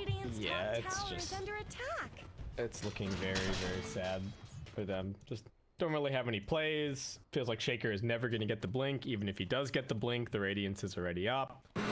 The Nature's Prophet just doesn't feel safe to go and play anywhere on the map because the Quap and the Night Stalker are just running at him anytime he shows. There's maybe a small window here where we got daytime and we've got the Dark Ascension on cooldown. Radiant's bottom tower's got for now. Yeah. But I mean, have they just finished up any decent items? I think you've got to try and wait for this BKB on the Morphling, about 500 gold away. Maybe he'll reach his level 15 as well. Perhaps that's the go time. If you can get it in 50 seconds, you'll have at least 15 where there's no Dark Ascension available. Jamesy TPing in to try and hold onto this tier 2, but there are 4 heroes plus a haunt available for TNC. Not necessarily that easy of a hold, though. The TNC best pushing lineup in the world either. I'm liking this from a bot, though. You have to make these risky plays. He's up here on his own, on the top side of the map, pushing it into the tier 2 tower. You've got a siege creep here as well, forcing the rotations through. And again, you know, realizing that, well, our tier 2 tower's gone. Let's try and get Roche. Let's try and get something out of the map. Are those cracks in Dire's top The glyph at least clears up that entire wave, but as Roshan, we talked about the potential during the draft, the damage from the Morphling. They've got the amp going to work, and maybe this can be a little bit of a turning point. TNC running over now, but a little bit too late. Even Armel with the haste unable to get here in time, and this is going to help secure Abat's farm just that little bit more. And Signal just have to keep hoping that this Morphling Ags is going to be their woe. Out straight away. Can they blink Yules him? Oh, Armel not quite able to get there in time. So. good's happening to Radiant's We go. bottom We've got a tower. blink dagger as well for our Earthshaker. All right, that's something. I'm gonna need to see the Ironwood tree on Grimm's because he's got no neutral item right now. Yeah. Radiant's bottom tower is Yeah, would no more. definitely need to get something. Even though No, it's he's fine. Well, yeah, he's got some time now to do some neutral items. Tower is Good. gone. Just a cold Buy your cloud neutral left item. behind. Sir, I don't think the stats would have saved you there, but Maybe one you more never right know click. unless you try. Yeah. Jamesy pressuring top. The fact that they've at least got this tier 2 here is giving him some room to work with. Oh, Van. Oh, man. Trying to TP out. Felt pretty safe, but this is still a long way to go when you're up against the Night Stalker and this lineup from TNC that can just descend all of a sudden. KP picking up the Blink Dagger. Gabby goes over to top.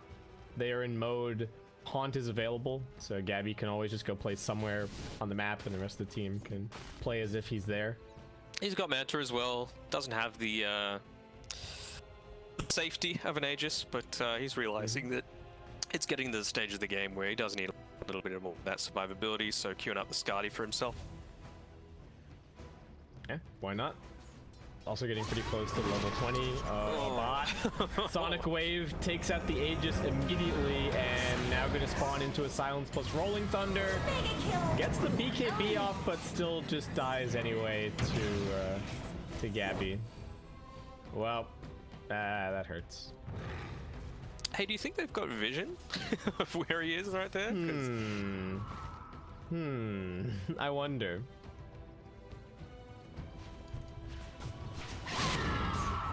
Just there's nowhere else that he feels like he can farm, right? The Yep. Radiant jungle is completely on lockdown, taking what they can get out of the triangle, but just feeling like they have to be playing outside on the map. But well, he's respawning soon. We have an auspicious score. I was about to mention that. We can make some big plays happen with our Shaker. We've yet to see a team fight Echo Slam. We've seen a couple come out, which were a little bit optimistic, it has to be said, and I think they had Dire's complete bottom vision of tower that needs smoke. some help.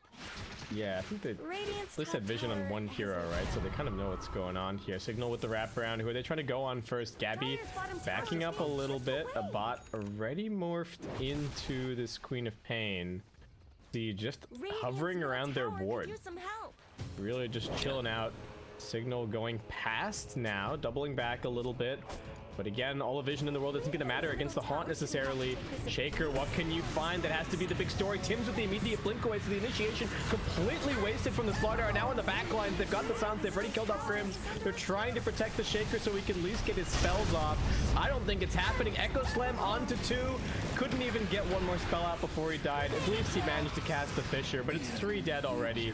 They did lose March, but the bot just getting run down. They've caught one more. Jamesy also added to the pile.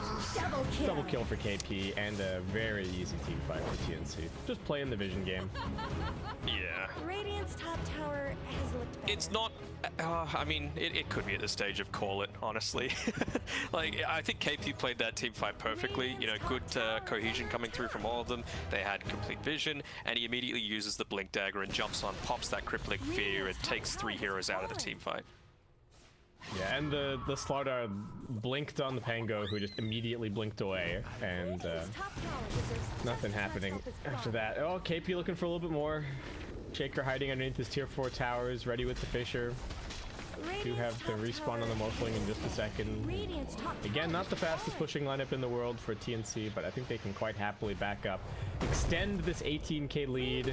It's just been moving in TNC's direction pretty much the whole game. We're now at 99 to 1 Radiant's middle tower has fallen. win probability. So you're saying there's a chance? I'm saying that. Right. I will hold you to that. We just need a bot needs to get like 2 big kills, finish the Ags, and then it's Ags Morphling time, baby. So I mean, when's the last time that Imel died? Same with Dips. yeah, it's been a while. Tim's died to that auto attack at mid, right? I think that was the last time that he Yes. He died probably, and then the Quap died to the one Echo Slam at top, which was a nice little gank. But... Did he? I thought that was the Enchantress. Huh? Like the Quap got caught in it, the Echo Slam, but I don't think he died. No, not this one. As Van is trying to escape, he gets the TP out. Not this one. This one when they did the walk up with the Fortune's End. Ah, yes. And then I think that. So what I'm trying to get at is how many kill streaks have they got available to potentially be fed into a Bard? Well, He's reached his 18. Kill streaks feel so bad now as well. It's just like, oh, I got a Beyond Godlike streak for 550 gold. It's like I'm rich. Yeah, I've made it. Well, he's got this Blink Dagger here on KP. They're trying to go in soon on Morph. It's still nighttime for 2.5 minutes. Oh, but I feel like he needs to go for the next wave. He's like, oh, he has to. BKB TP. I need this item, buddies. Already shows now. Are they going to be behind him? The pings are coming. Run, man, run. Oh, Haunt. Well, he got the attribute chipped off this time. Yeah. He did it. Gabby's like, oh, hey, free kill. Hey, Grims. Bash you up. It's not looking great. No.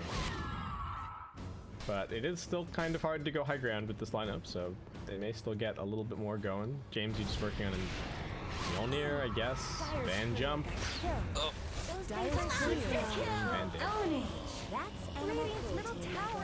Mel just lost 3,000 gold in his career. Oh, oof. I don't think they care.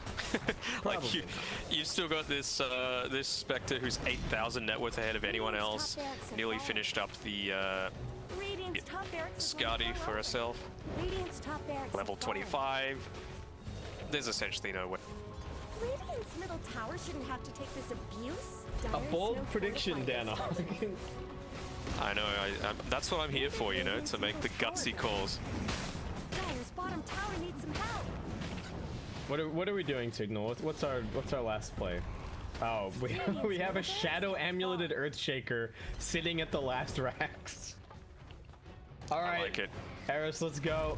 Oh no, it's canceling TPs, protecting his man at bottom. You gotta chase, right? Run at by Tim's. I don't know if they can chase. Jamesy, BKB TP. Oh no, bad. Oh, goodbye. Wrong. Wrong. Isn't that cute? Wrong. I think they had to chase that though, right? Like, they had no other option. They weren't going to get another situation where they had like a 4v3. And that's really what you need at that point. They didn't know it, but Haunt was still off cooldown for about 15 seconds at the time. But I think like KP was here, and then everyone else was here, and KP has a BKB. So, maybe you do have to chase a little bit, but you gotta go for it. Yeah, if you're gonna stay in this game, you gotta at least try. Well, they've got the Ags now. All right. Show me the moves, and he's got the Imp Claw. Go. He needs that level 20. That'd be better. Yes, for sure. Not using him. They're just waiting for him to come up. But they want to reveal the fact that you've got this off shaker. Surely you need that to be a surprise, right? Maybe. All right, it gets revealed now. Oh. No surprise anymore. Just gonna die at mid.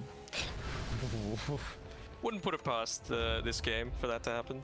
Get out. All right, he's got the morph ready to go again. Smoke out.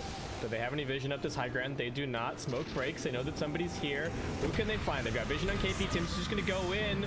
They're looking for this jump onto the Morphling. Where's the damage? 2 dead so far. Morphling just locked down. Bad. Dead. Well, actually, Morphling's still okay. Shaker's fine. Shaker's gone. Morphling's fine. He's jumping, but he's not doing any damage. He's just running for it. And now he's silenced. Mega kill. Your water dance is Call it. Radiant's Please? middle tower shouldn't have to take this abuse. Maybe? Bueller? Hello? Armel.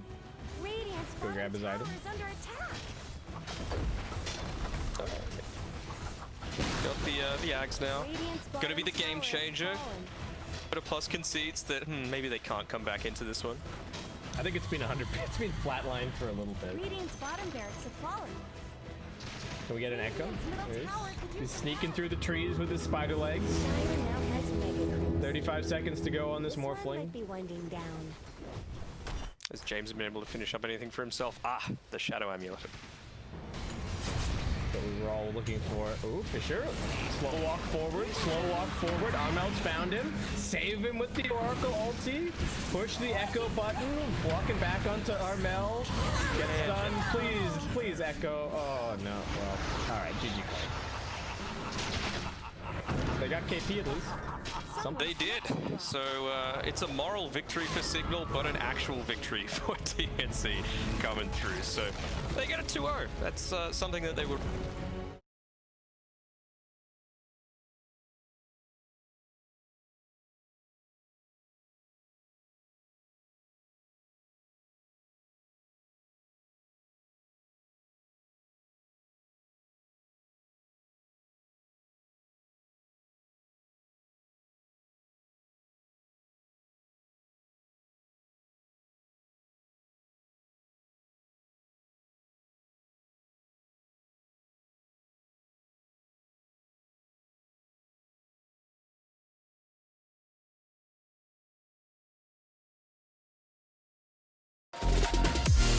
Oh, I'm gonna do this on my own.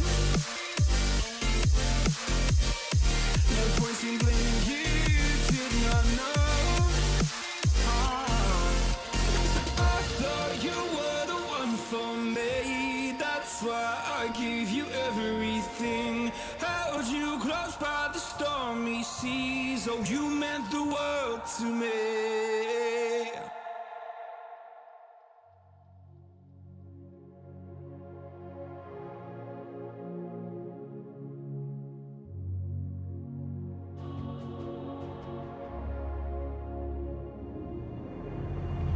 Ice cold, I'm swimming against the tide. I wanna forget you, but you pull me in. I know this ocean is far too wide.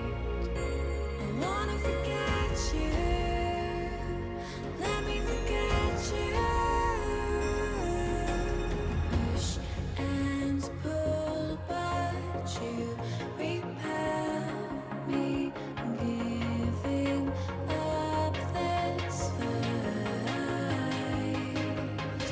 Love and hate, we've learned the lies. I'm giving up this fight.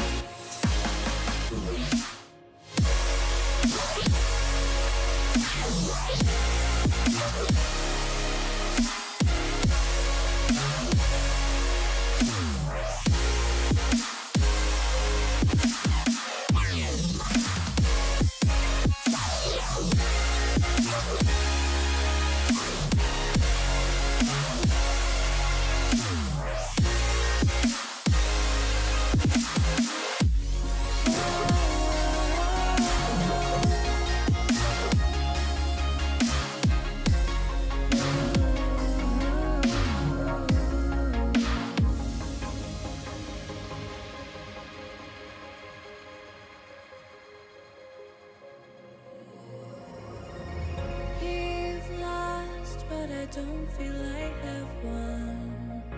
I wanna forget you, but only time will heal. Too late to erase the bad we've done. I wanna forget you, let me forget you. Push and pull, but you repel me, giving up this fight.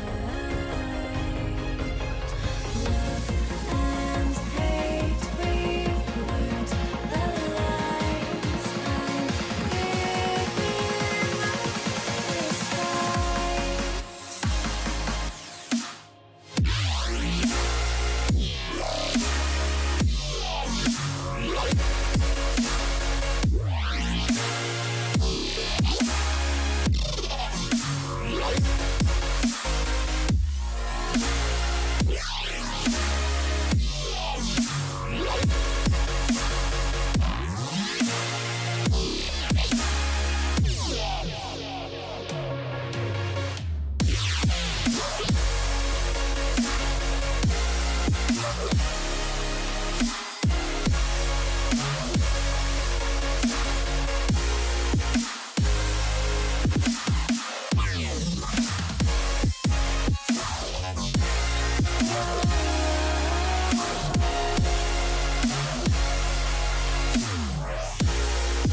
deeper, so can you dig any deeper now?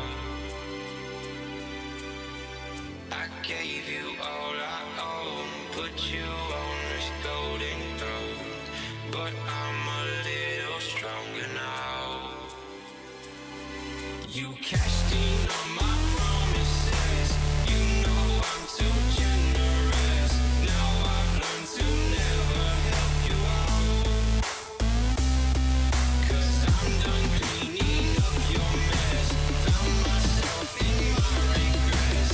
I've become a little stronger now, a little stronger now.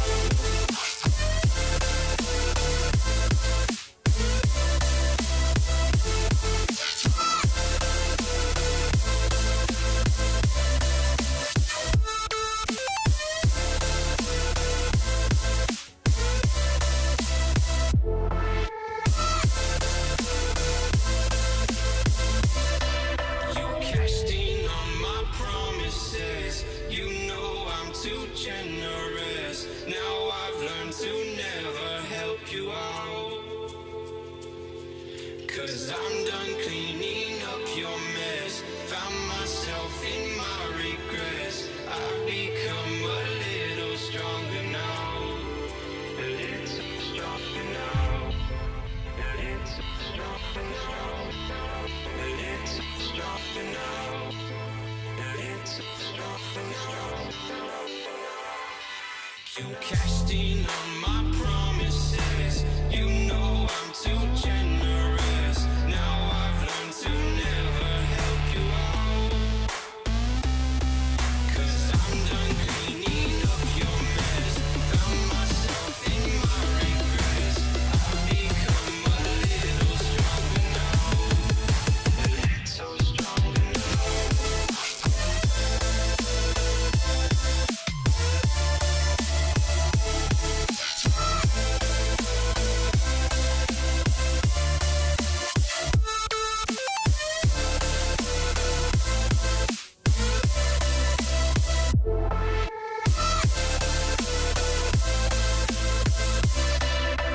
Casting on my promises, you know I'm too generous. Now I've learned to never help you out, 'cause I'm done cleaning up your mess. Found myself in my regrets. I've become a little stronger now, a little stronger now.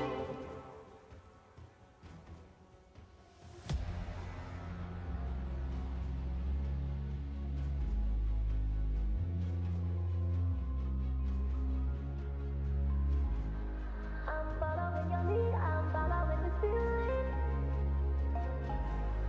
I'm conquering the spirit, I'm busting through the ceiling. I'm following your lead, I'm following this feeling. I'm conquering the spirit, I'm busting through the ceiling.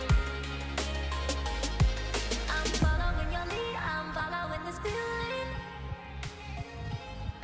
I'm conquering the spirit, I'm busting through the ceiling.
Versus Fnatic, Your this is team's game turn number to 1. ban.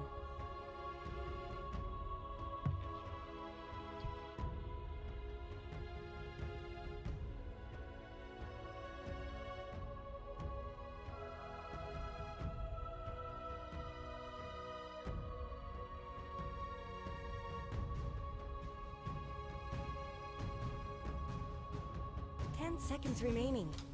Yep.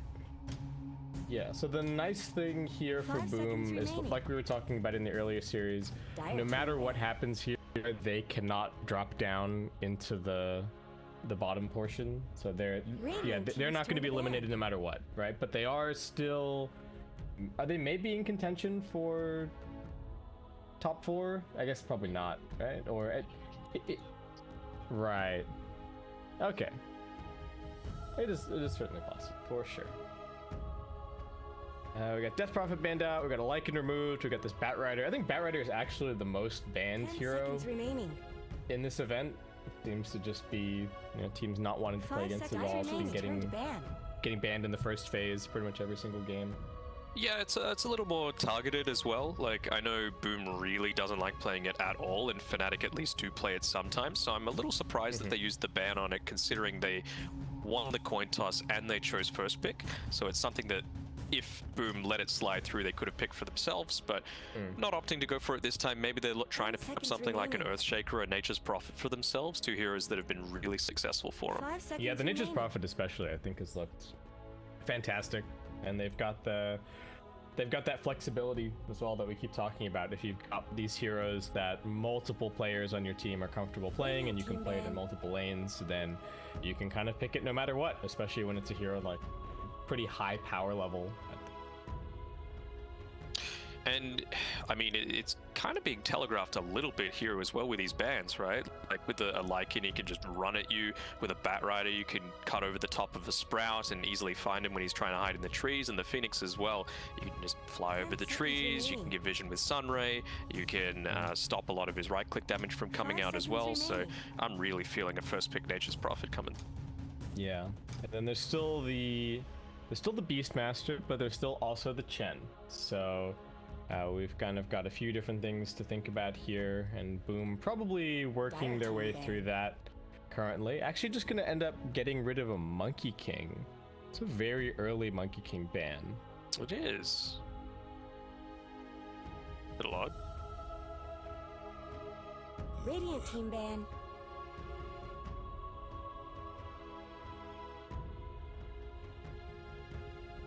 Got an insane win rate on that too, but they just ban it out. Perfectly reasonable. Both teams really do prioritize it in a big way. So one of the Shaker or the Nature's Prophet are going to make it through.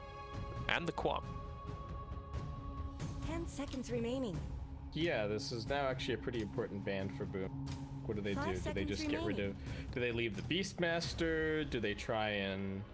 are they going to angle for it themselves? And then, like, even Dire Beastmaster King's Chen after Timber's the fine Nature's too. Prophet comes in. Timbersaw being banned. I don't think you ever want to face an Ice Timbersaw. It's like, No, that man is too annoying on that Radiant hero. team's turn to pick. I speak for Yeah. the trees. Alright, so the Nature's Prophet, to be expected.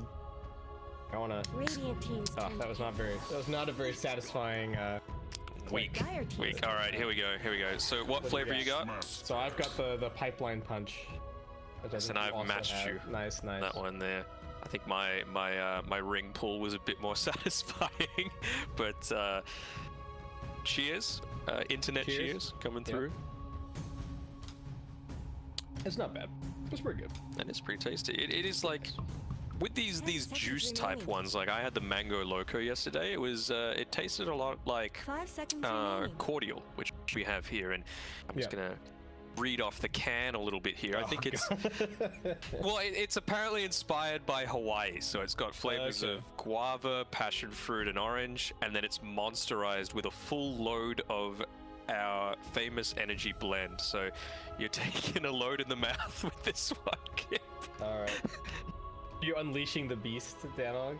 All right. I am unleashing the beast. So Beastmaster comes out. They do take the Witch Doctor along with it. So if Fnatic wanted to, they could still go down this kind of Chen avenue. Yeah, Dire good. team's turn to ban. Enchantress there as well. I feel like it's something that they play a fair amount as well, but Wyvern, Ooh, perfectly right. reasonable pick too. You know, Alright. Lots of units being picked up. Death Ward, of course, physical damage, so you can block that off a fair amount. You have to stand in stationary positions, so it's not like you can move around and try and be a little bit tricky there. So the Wyvern is a little bit of a different approach to, say, the Enchantress or the Chen, right? 10 You're not seconds just playing remaining. to steal the boar in lane. You're playing to be Radiant able team's turn to to ban. kind of... You're decent against the Beastmaster in the lane once you pick up the level 2 Splinter Blast, and you're very good at holding on to your tier 1 towers longer than most other heroes would be able to, just with the constant spam. And then, of course, the curse is super value against a Beastmaster team. So The one thing that's annoying against it though is you've always got the Beastmaster Hawk, right? That can kind of scout you out. You can be a little bit slippery with your Arctic Burn, just trying to fly over some 5 trees and seconds escape in remaining. that way, but oftentimes you can Radiant just get team's chased turn to down. pick. Man, I feel like the more that I drink this, the more that it's growing on me. The first sip I was like, oh, it's an energy drink. It's pretty good, and now I'm like I keep going back. I Dire can't stop team's turn to myself. pick. Yes. No, Succumb to the monster. I'm not normally an energy drink guy, but maybe that's where these juice. That's what these juice ones are about. Anyway, Mirana is the pick for Boom. Man, they're very single target focused right now. Like Witch Doctor, Beastmaster, Mirana, all of them very little AoE, or just 10 kind of seconds bad remaining. AoE, right? Like the Starstorm's okay, Wild Axe is okay. 5 seconds remaining. Yeah, I think it's perfectly fine. They just want to be able to Radiant deal with. team's turn to pick. So, the Prophet's not really building any of the helm. No. I'm liking the aggression coming through from the Earth Spirit, though. It does create a lot of space to the Wyvern, it creates chaos. You want to be able to... Well, it's a little confusing, right? Like, you want to move away from other people so that you're not getting that magnetized seconds chained over and remaining. over again. So it's, like, counterproductive to what the Wyvern wants. Wyvern wants people to 5 group seconds up remaining. in the one spot. So you're kind of, you know, operating against what's going to be ideal for that. But I suppose it gives you good follow-up for a curse as well, if somehow Yeah. you're able to initiate with that. Yeah, that's what I was gonna say, right? That even if you don't get like an ideal damage curse, if you're just using it for lockdown. What are you smirking at here, Mr. I'm not Matt? smoking at anything. I think Alright. the stream just caught up with us selling out. Ah, so- okay, of course. Yeah. No, Alright. it's all good. I think the Spectre is fine to ban out again. Like we've seen, I know you hate the Voodoo Restoration. That as ability Witch Doctor, sucks. but I'm sorry. I love Witch Doctor. 1 point is okay. 1 point's Oh okay. boy, 1 point. I mean, it's like what, 12 regen, I think, something like that for 8 mana per second. It's not bad. It's like a tango, basically, right? My ability is that I give an AoE tango. Yeah, let's go. Yeah, bask in the Voodoo Restoration. All right, yeah, don't mind the Ursa as well.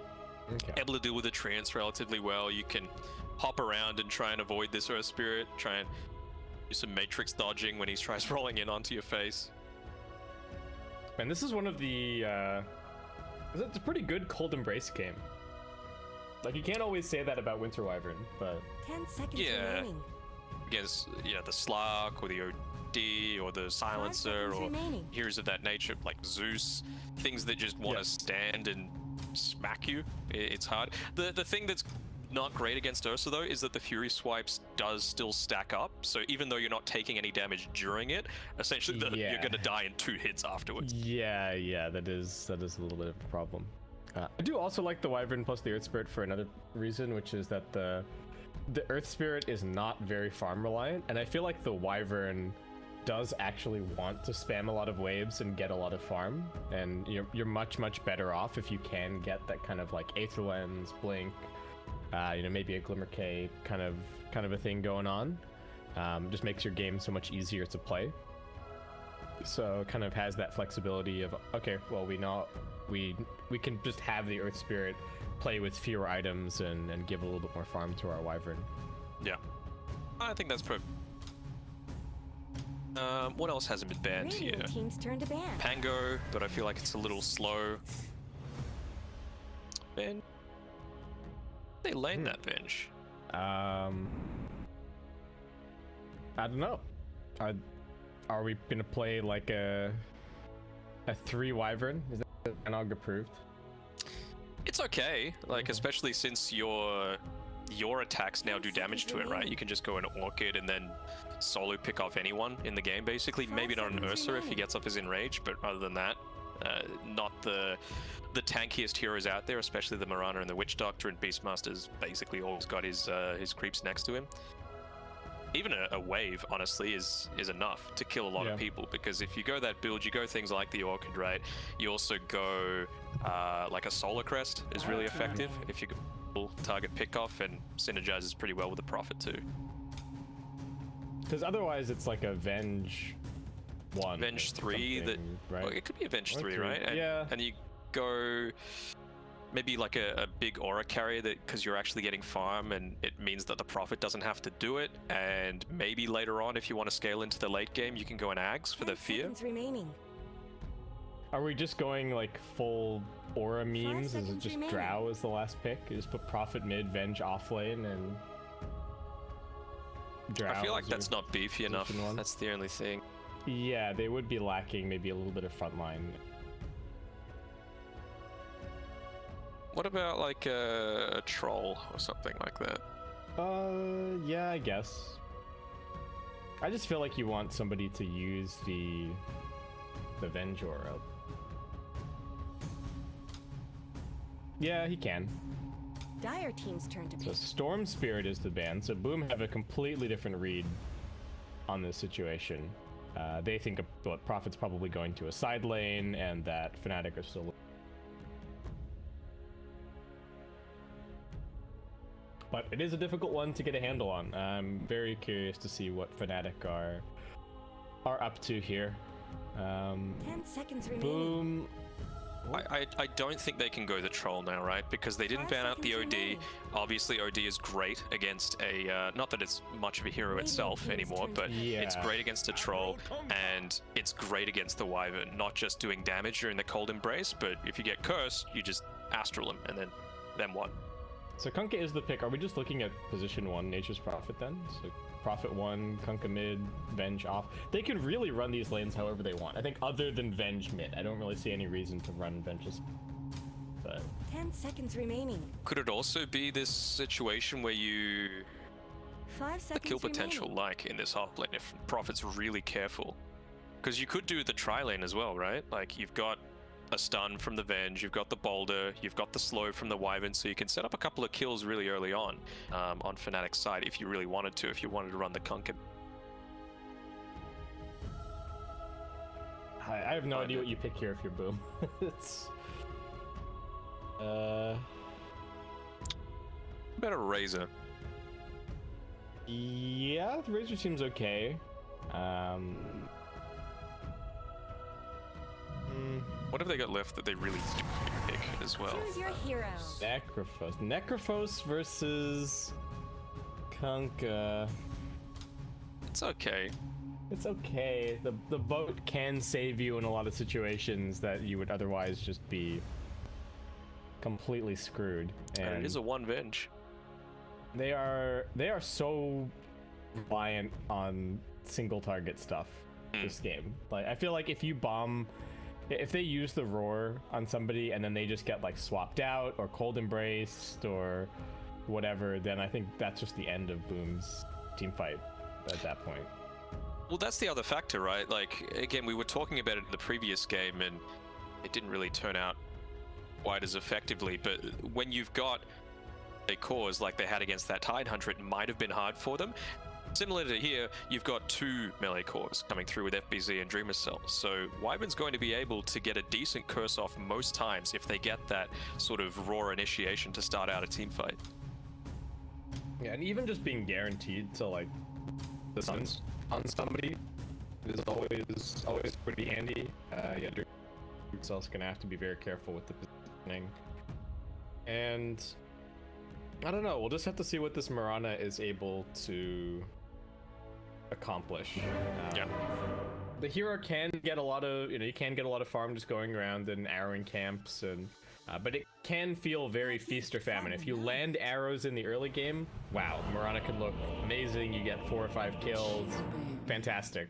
But by the same token, if you just end up jungling the whole time, like, what have you really accomplished? Maybe they can put some pressure on here.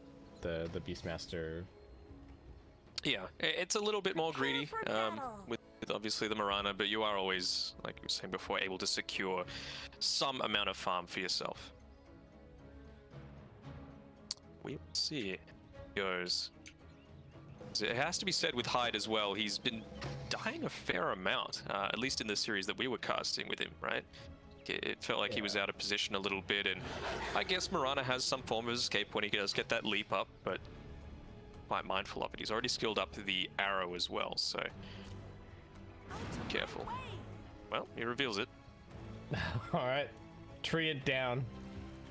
Got Say it. goodbye, Coconut Man. Nice try. What's ISSS doing? He's microing the other one to check if there's a ward over here. 30 seconds to battle. What are your favorite treants? The coconut men?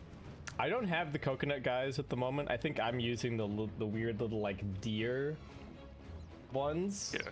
Yeah, they're kind of creepy, honestly, but I don't mind them.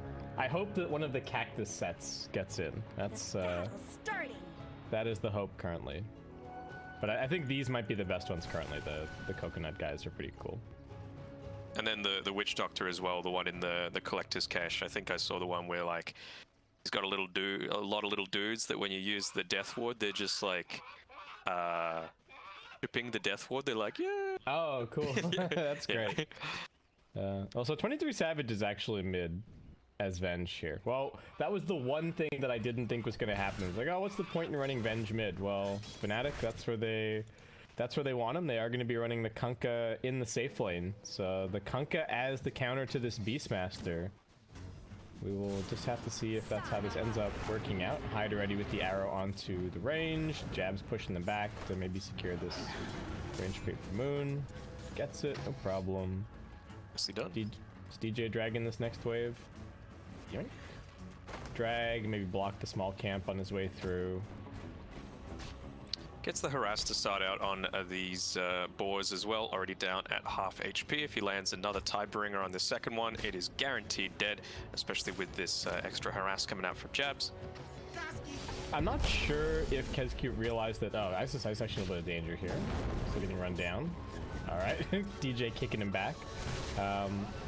Wait, what? Oh, Dream is still TPing to the tower just to try and secure these CS. I think he still missed one anyway, but pretty precarious situation for him now. If he happens to die, seems unlikely, but... And we do actually have a TP all the way back from Ice. Just healing up a little bit, and we'll be coming back with the teleportation in a second. I feel like they might try and get aggressive on this top side. You know, they hit level 2 a little bit earlier than Fnatic did, but now they've evened it up. Jabs both reaching theirs, so Splinter Blast now available to back the wave a little bit. Just gonna stack it up. Jabs trying to body block, he'll get there in time. Alright, nice. Where's Jabs heading now? Just getting run at with the leap. Away from the Murata. Yeah, well, arrow not gonna connect. And he just heads up onto the high ground. He's trying to... Boing. Can he snipe some couriers? Looking at it. We'll show his vision for a second. Alright, he sees both of them coming. Look at that. Other courier still just rolling that ball straight back to the base. Micro's a little bit slow from FBZ. They always go after And the courier. very nicely done by Jabs. The first one you can forgive a little bit. He had time to move the second one though. Yeah, I thought at least they would like move it back, and maybe he could be forced to Arctic Burn if he wanted that one. And it seems like his core might be dying in the meantime, so Boom maybe not too unhappy going on there. FBZ just grabs level 3 and that leveled up boar, big pain in the butt. Yeah, Jabs again, going for the body block. Gets it off, making sure that you're not able to arrow the largest of the creeps, and well, bait out the fact that Hyde is going to have to use the arrow on the medium creep in this Satyr camp. 22 Savage is doing okay mid, but also not a whole lot of pressure on this Necrophos. So definitely the kind of situation that you want to be seeing for Boom with their Necro pickup. Definitely want this hero to have a nice start. You need to get all of those small items early on to be able to survive through the first couple of fights and really keep the snowball going. FBZ is not making it easy for Moon to get these cleaves onto the board. It's going to get cleaned up now, so Moon able to move a little bit more freely once this wears out, but losing quite a lot of HP. Might even need to get point in the X at level 4 and then just heal up a little bit with the TP. It was nicely done though. Boar is giving a good amount of experience, so wanted to make sure that you deal with them ASAP. Jabs, he's nearly reached his level 3 too, so it's going to be a bit of a pain for FBZ. to continue the harass coming out here. Will he be able to get the Tidebringer cleave off? No, keeps it at max range and able to just get away. EJ beat up. So he kind of drifted over towards the mid lane for a second, but now just the roll straight into Kescute. The Voodoo Restoration helping them out a little bit, and does have a little path cut through the trees. The Coconut also, of course, very useful against these trainers. What was that about the Voodoo Resto? It did a good job. I think it helped him. Well, I don't think it saved him there, but you know, it gave him some health back. It did something. It just doesn't feel very good when this ability is like only really useful in the laning stage. But it's useful at the end of the day. We've got 5-minute bounty runes coming up shortly. Looks like DJ's in position to grab one of them. He's going to again body block this camp beforehand. That's just dead. The slow is coming. Dimicel just hops forward and goes for the last hit. DJ trying to punish him under the tower a little bit with that roll, but not to be. Does seem like he will get the bounty. And over on the other side, Hyde securing 2 for his team. So just a 2-2 split across the map.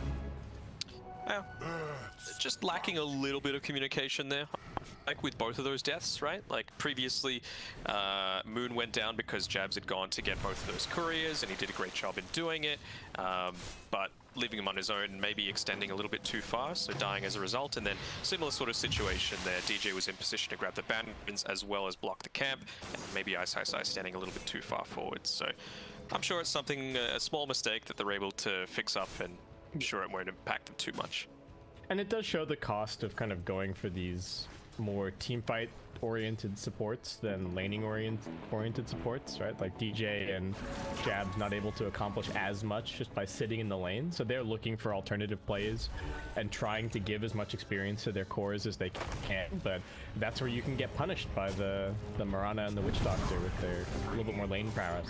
FBZ does get caught out at top and brought down. That looks like it was an X-Torrent. There was also stuff happening mid. Mikoto able to finish off 23 Savage with the Scythe. Okay. The push continues with the catapult. So pretty happy with that sort of trade, and yeah, the push continuing here. DJ able to get that kill, even though he was only level 2 as he rotated up onto that top side, and that's the big difference, right, with this Mirana. And man, big damage from that Wrath of Nature. Roll forward. Mikoto's still living though. It's also got the Fairy Fire, actually healing up quite a lot.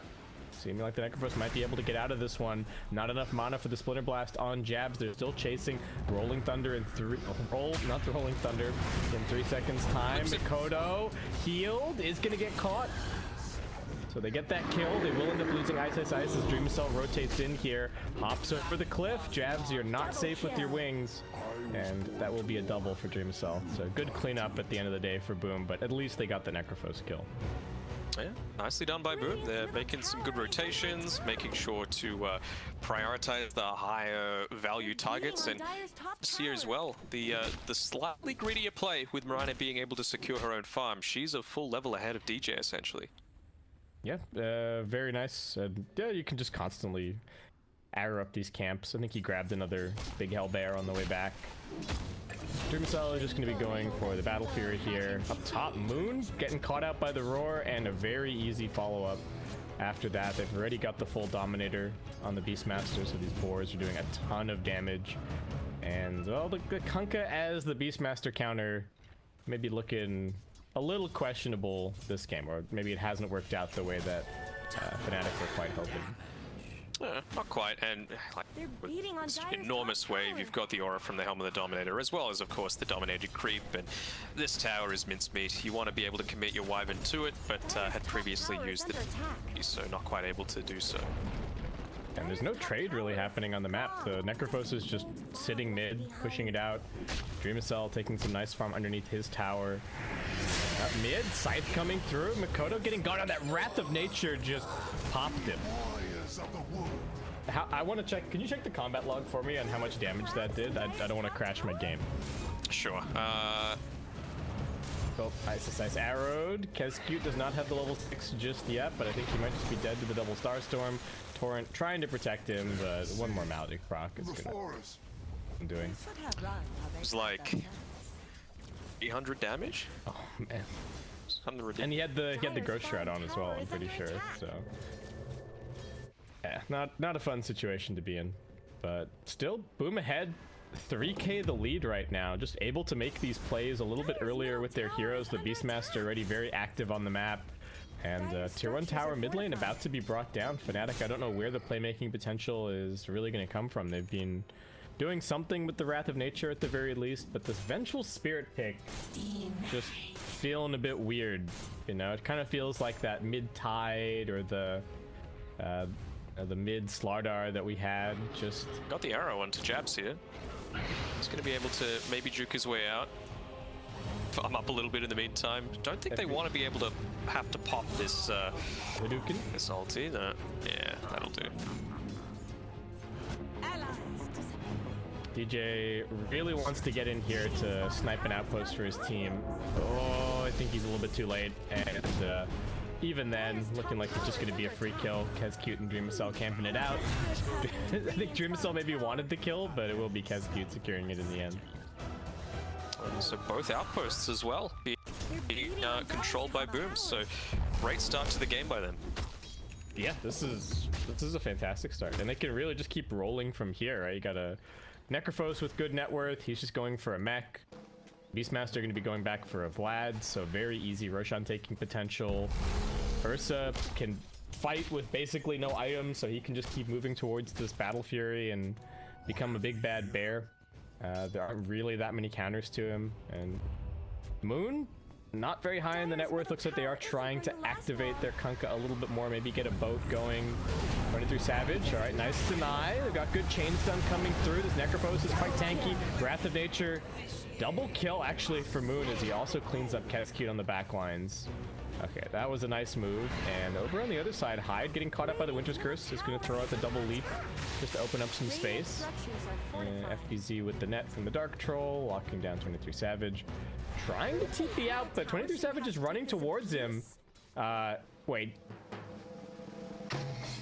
Okay, he just cancels in the end? I mean, it was to mid, and there's 3 heroes sitting mid, so... okay.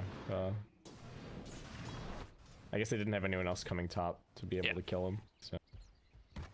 Wyvern's going a bit of an interesting build as well, going the Meteor Hammer straight up.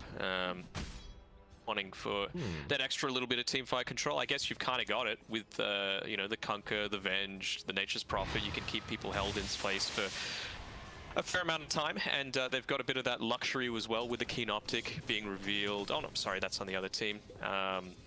So you really do need the cast range. It's quite short for the Wyvern to need to use it, and they've got a decent amount of stun to be able to kind of interrupt that. Somebody on Boom's gonna go put their mango tree down. They just haven't been dying all too much, you know? Yeah, whoever dies next, we'll have to see. This net worth lead has been eroded a little bit, but a win probability already really liking the position that Boom finds themselves in. Dreamcell slowly but surely working his way towards this Battle Fury. He's got the Royal Jelly once again. Super hit. Yeah, he's set up for success this game. Suffering from success. And he's got the broadsword just sitting in his backpack, not even needing it to assist with the farm. Just edging closer and closer to that Battle Fury. They're using the Hawk fairly effectively as well here on the Beastmaster. Previously they sent it down towards where the mid tier 1 tower used to stand for the Dire, and the fact that it was hit revealed that they have this high ground ward as well. So they know to avoid that sort of area if they're trying to make any sort of sneaky plays. So I'm liking that sort of cheeky sort of stuff going on, but Makoto might be in a little bit of danger again. Smoke coming through. Well, he runs the right direction. They do see Dreamcell over here. Jump forward. Nice chain stun. Gonna try and save him with the moon. But can he get the enrage off? That's the big question. No chance.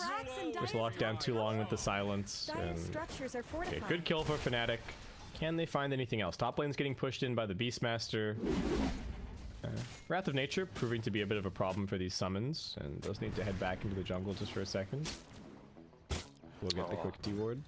Unluckily, the Observer Ward just expired, so that level of understanding. Yep, they get rid of this Observer Ward just with 25 seconds left on it, but still, it's a valuable amount of gold and experience going towards Hyde. That's cute. Coming over here. Ancients, did they... So they already had all of their neutral items, and nothing new until 17 minutes. So Not something you always see, but Kescute's actually put down a sentry ward in his own ancient camp, realizing the fact that, well, we don't have the strongest ability to take it immediately right now. Maybe expecting the fact that Ursa's going to have the Battle Fury in about 3 minutes time and wanting to make that sort of play then. Just for right now, not wanting to go for that. I wonder if they spotted out this smoke coming through as well, because they got this nice deep observer down from Dire side. I think this is an undervalued tactic as well, given that you can now remove sentries from your own camps anytime you want. Through Savage not going to get arrowed. The creep wave is there to tank the gank for him, but I think he's still pretty darn dead. They're even going to scythe him here. If he can get away with the illusion, doesn't seem to either. He's going for the kill. Yeah, I mean, like you were saying, the ability to deny your own sentry wards when you're ready to make that sort of play is perfectly reasonable. But of course, Dire always having the advantage over these ancient camps just from that side of the map. Giving up Roshan for that that added benefit, but yeah, just playing for what works for them. Ooh, jabs getting spotted out here by the Hawk. Actually gonna get netted into the arrow. I think he might just be straight up dead. Felt safe over the tree line, but not anticipating the vision. Moon in a little bit of danger. Are they going to go for the buyback immediately? They want the burst damage onto this Necrophos. The mech helping to keep him alive a little longer, but it's just not enough. The Moonlight Shadow now coming out. Roar still on cooldown for 30 seconds, and the dust will connect onto FBZ. Good arrow from Hyde, making the space. They're still chasing, and with the X marks the spot, should just be able to drag him back into a world of hurt. He summons up another boar, but it's just going to be a bit more farm for Fnatic to clean up here. As the Moon tries to cleave it, he still wants it. Have some money. Phase boots. Oh, he's got it. Dreamer Cell's got his Battle Fury as well, so 16 minutes, pretty good. Yep. Pops the clarity as well, and now he's going to be able to roam around to get that little bit of extra farm. Probably going to go for that ancient stat shortly. SSI still just pressuring bottom. He has gone for the Orchid here on the Nature's Prophet, so a little bit tricky for Makoto. He is trying to go for a Yules to kind of deal with that. It's getting popped fairly easily on the Necro. No defensive tools from the support. Silence immediately onto FBZ. Wants to hold onto this bottom tower. Roll a little bit off the mark from DJ. Jabs does have the Winter's Curse available. Makoto also looking to drive them back. They just drop the Roar on Jabs and the Reaper Scythe. That's a lot of hate. I mean, that's actually pretty decent, right? If you use the Reaper Scythe onto him, he just bought back, so they know it's going to be a long time until he's able to join in these team fights again. Granted, you're not going to have these ultimates for the next team fight, but still, it gives that level of time and space for Dreamer Cell to try and make something happen, and yeah, perfect time to go for a road. Yeah, there isn't really much else that they can get on the map currently, and with the Dominator and the Vlads and the Ursa, this is going to be very quick and very safe. I don't really know what Fnatic can do to contest it. Even 23 Savage, I don't think he wants to throw a Wave of Terror in there. It's just going to make it faster for Boom. And, well, stun onto Makoto. Moon. Wait, where did that cast come from? Other side of the map, just flying in here. Fnatic pinging it out, wondering exactly what's going on. I guess Kescute was trying to interrupt his TP at bottom or something, and had a little bit of cross-map cast action. Okay, so the Yules is up now for Makoto, but still going to try for mid, roll a little bit off the mark. Yules to dodge the stun, might still get dragged back into this boat, however, and with the silence from Ice, not sure how he's going to get out of this one. Moonlight Shadow helping a little bit more. He does get the Ghost Shroud out. That's one swap use. Taking them a while to bring him down, but Fnatic do still manage it. It's still a lot of space created for Dreamer Cell, right? Like, he's getting closer to his level 15, he's pushing this wave out, they're going to have to make defensive rotations as opposed to just constantly trying to pressure out these waves. 12 agility, gonna come in real handy. Grabbing up this vision, he got coming out to him as well. Finished Yasha. Survivability right now. Yeah, Fnatic really having to play from behind this entire time. Don't have a crazy amount of pace. Tier 1 tower top still stands, so really has been Boom in control of this top side of the map for quite some time. Ooh, Kescute walking straight forward into a blind torrent. Nicely done by Moon. He does not have the ghost ship available, and Kescute might actually be just fine. FBZ running forward now. All of these Fnatic heroes on the bottom side of the map, except for the Winter Wyvern. He's trying to TP into the outpost. Makoto, the first one in the front lines. He's used the Yules offensively. Swap in onto DJ. Looks like he's just going to die instantly to that Death Ward. And they're still chasing, looking for a little bit more. Hyde will tank the Winter's Curse and be brought down. As Fnatic still just trying to continue the retreat. Just ends up being a pause 4 for pause 4 trade. And BC wanting to run a little bit further in, but the Roar is going to buy a little bit more space. He's getting dragged back into the boat. Makoto trying to help him with the heals. That mech keeping him alive a little bit longer. Ice tries for the TP out. He's still got the teleportation, and Dreamacell finding the targets, hops out of those trees, sight down 23 Savage. Moon trying for the TP out. He will succeed where others have failed, but Fnatic getting pretty cleaned up.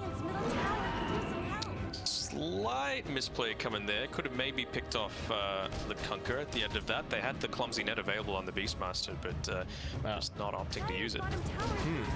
I did not catch that.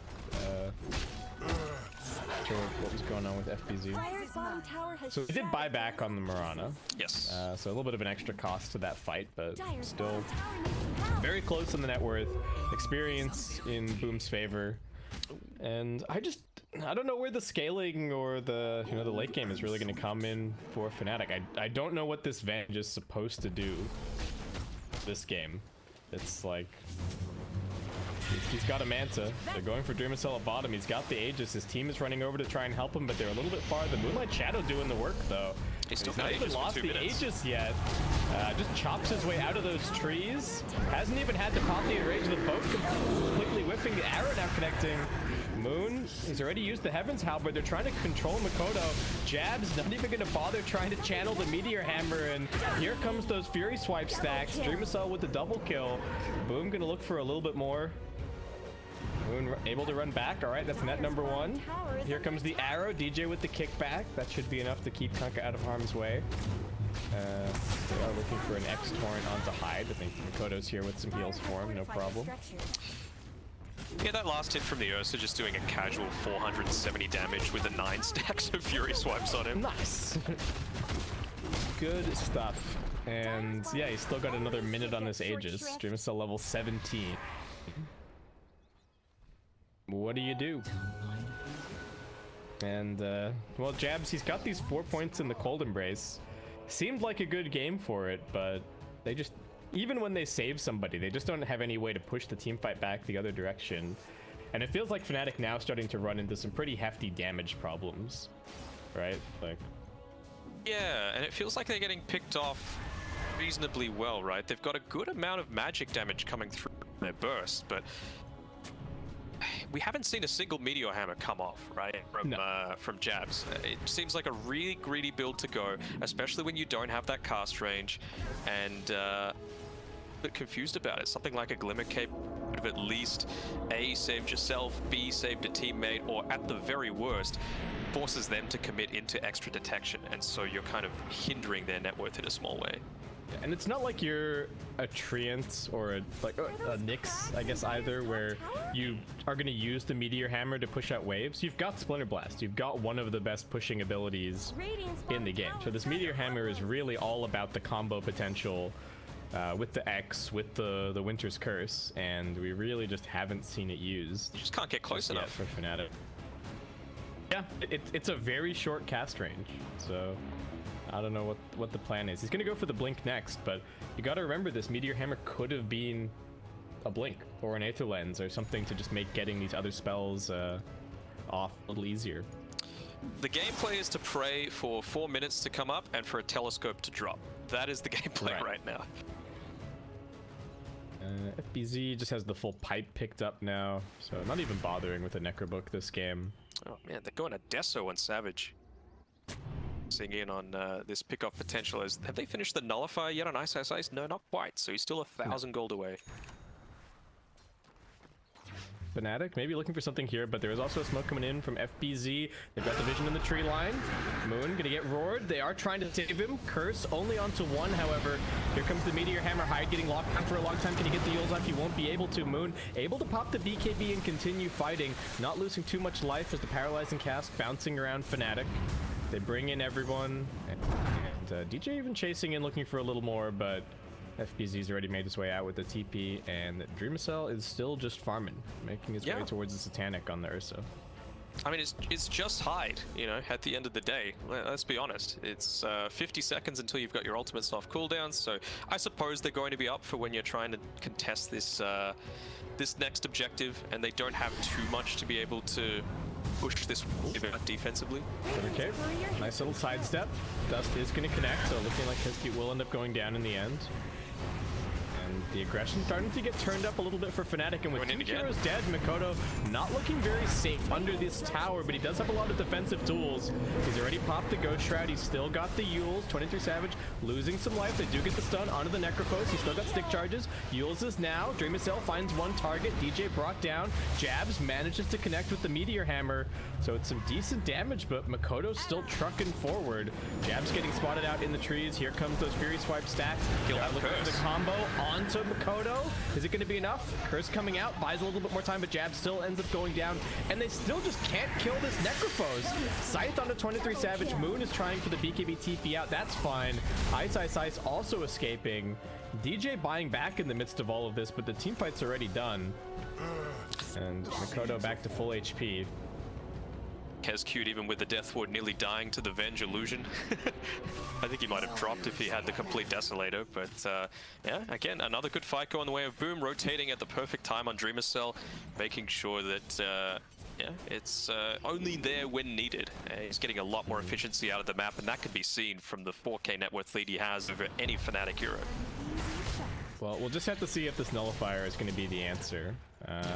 It's a bit of damage on the FPCs, just running forward onto Ice. Tries for the clumsy net, but be able to get it out.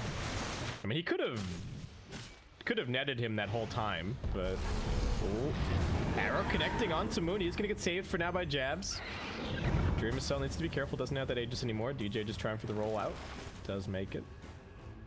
They've got the fresh BKB, and it looks like they're prioritizing the sustainability on Dreamcell, which it's okay, but I feel like they need that additional level of pick. I would go for the Abyssal first, just because you've already got a Necro and a Witch Doctor on your team. You've got a good amount of heals already. What do they see? Okay, they spot Jabs. He heads into the tree line. Dreamcell on the front lines, and now see Moon. Nicely done. They are going to waste a little bit of this ultimate duration, keeping himself alive, but Ice on the front lines. There's a Death Ward in that Sprout with him, and Dreamcell still able to just keep on going with this BKB. Nothing can stop him. Buyback from Jabs, even to keep this fight going. 23 Savage gets pawed down. DJ's dead. Double kill. Yules into an arrow from Hyde, setting up Moon for one more kill. Dreamcell deceive. What's he doing? He's just leaving it for somebody else. All right, they want it on Makoto, I suppose. Sure, why not? Give him the stacks. Man, he's still running around with a Quelling Blade, just to make sure he doesn't get kited in the middle of these team fights, even with 2 null tallies sitting in his backpack there. Yeah, it does feel like he should probably sell some of those off, but might not be too much of a problem. This game could just be over soon. Boom. Keeping the pressure up. This Vengeful Spirit just not really feeling like it's doing a whole lot. The Kunkka... So far today, we have seen some very unsuccessful attempts to counter the Beastmaster. Might just be one of them. I think it's not just the Beastmaster though, right? This Ursa, you just saw it in that team fight. Use the Winter's Curse on him. He'd popped the Enrage before that happened, and that just meant that the curse lasted for 2 seconds. He was immediately out of it and already creating a ton of havoc. Yeah, and it's just so hard to get good value out of a... Well, we thought it was going to be a good game to get value out of the Winter's Curse, but so far I think it's killed like Hyde twice, and there hasn't been a single situation where there's been a bunch of Beastmaster summons or anything hitting anyone. Fnatic 100% know that they have to contest this Roshan if they have any hope of winning this game. They've got the Treants in the pit. They know that it's extremely low damage coming over. Ice has got it. He's going to get Scythe, but he'll be back with the Aegis. DJ going to keep the fight going. They've got the Silence. Keeping the Necrophos locked down, but he gets the Yules off before the boat comes through, and now Ice trapped inside of the pit with a very angry bear. He wanted that Aegis. He's still got the cheese anyway. The curse coming through, but Makoto, is this going to be enough to bring him down. He's still got stick charges. He's still got the mech. He can't quite get it. They tried to pass him the cheese. So Dreamcell a little bit more exposed now. If they can just live through this enrage, that's going to be the problem. However, with the BKB, Dreamcell just going to work. 23 Savage does finally manage to bring Tide looping in to finish that kill, but looks like he is going to get punished. Triple kill for 23 Savage, and Fnatic just keeping themselves in this game. You gotta risk it for the biscuit. Ice going for the complete blind TP in after his trance were dealt with, and showing up in perfect time to get that snatch off. Yeah, I think it could have also been...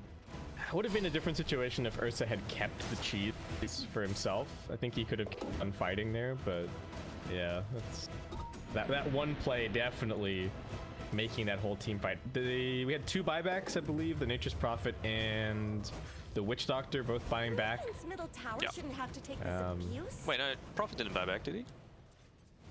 Yeah, he did. He got the Aegis. No, oh, right, prior to it. Yeah, got it. Was it prior? I thought he got Scythe, died again in the pit, and then bought back.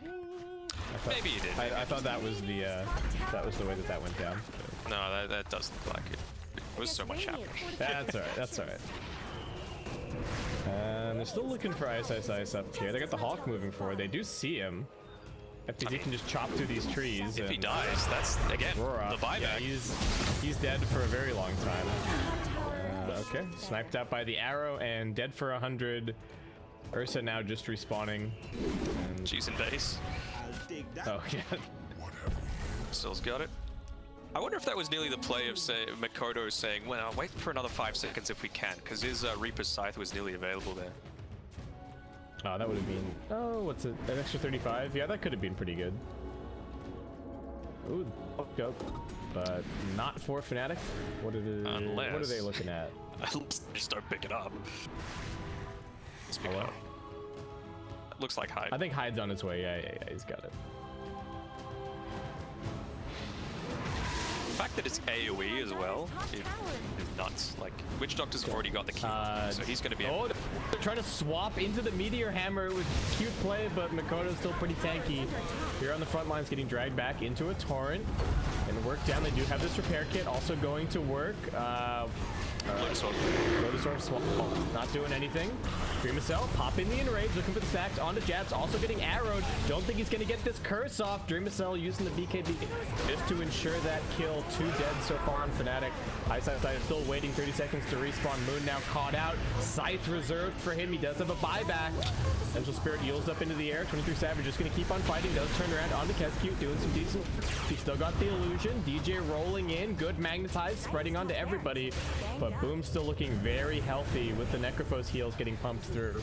And Fnatic putting everything that they've got into this team fight, knowing that this could be the last one that they get this game. Boom just trying to kite out the magnetize. Is getting refreshed somewhat. Where's he team looking for a further catch. Dreamcell, he's got the enrage back up, so he can just keep on fighting. That Halberd hardly doing anything. Ice is the target. He only just got back into this fight, and he's just instantly dead. Dreamcell with the double kill. Moon looking for a boat turnaround. It's an empty boat. Poor Moon. Curse. We do have it available, Jab. Oh, it's on a creep. I moved that. The GG is called. There's one more arrow. Can they get DJ as well? I think he does. Just about to end. All right. His KDA is saved, but Boom gonna be very happy with that win. And they know what's cooking, that's for sure. Really great plays coming out there from Dreamcell. I think he needs to be singled out as the MVP of that game. Not getting baited into a lot of the aggression that Fnatic were trying to get out.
eToro 全球领先社交投资平台，140多个国家和地区的数。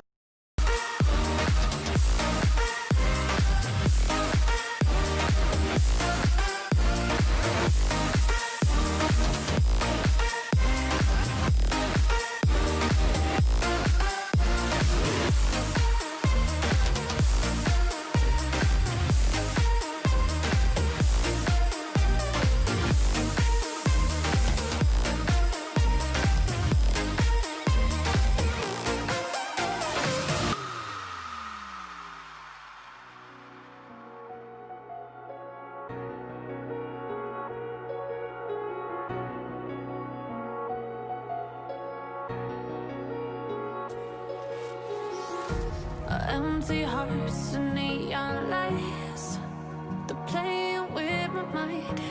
Gotta get out of here tonight. Oh, I wanna run off and fly. And I'll tell myself it's fine to be alone, just to find somewhere that finally feels like home. Oh, oh, oh. I hate all this overthinking. Oh, oh, oh, oh.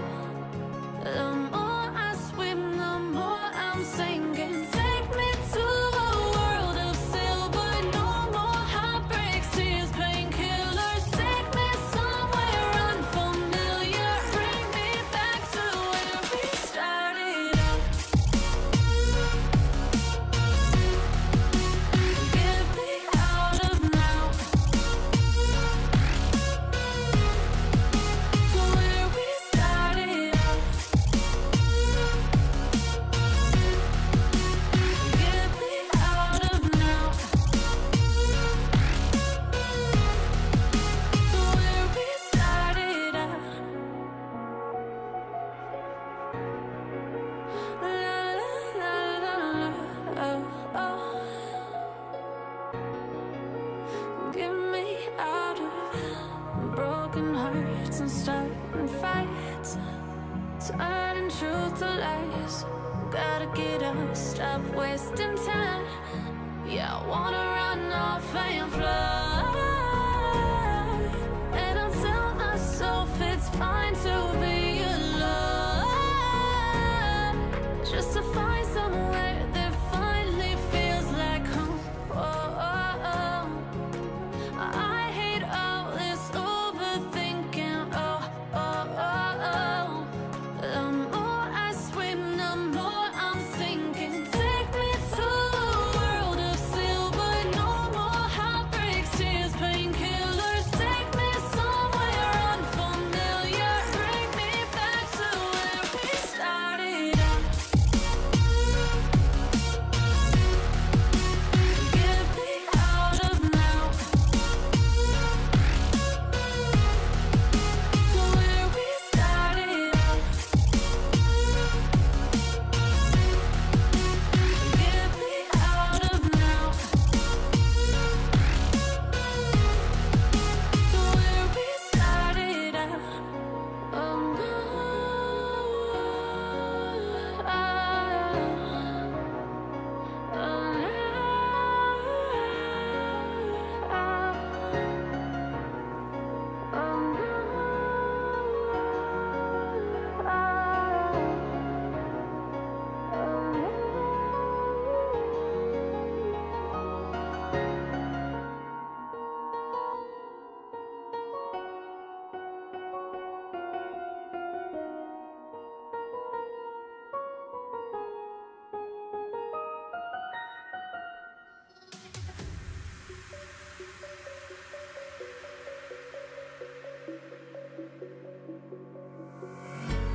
When the lights go down, I've seen hell in you, but you don't care, no, you don't care, no. You just rather watch me fall from a golden mile. I can see you at the call.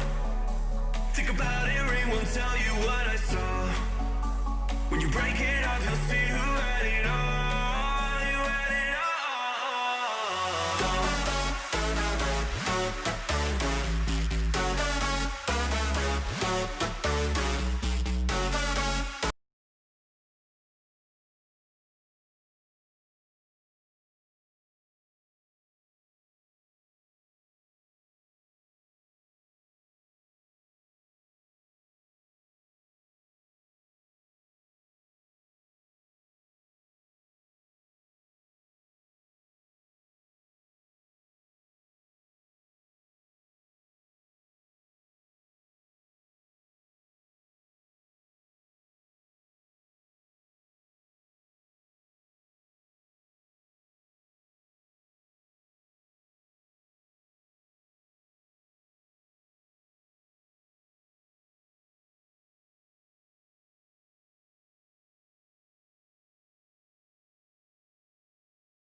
halfway from playing with Lyrical and even Trent at TI9. I was like, Dire team's turn to you know, ban. High Ancient Low Divine NA is not it. All right. Do it.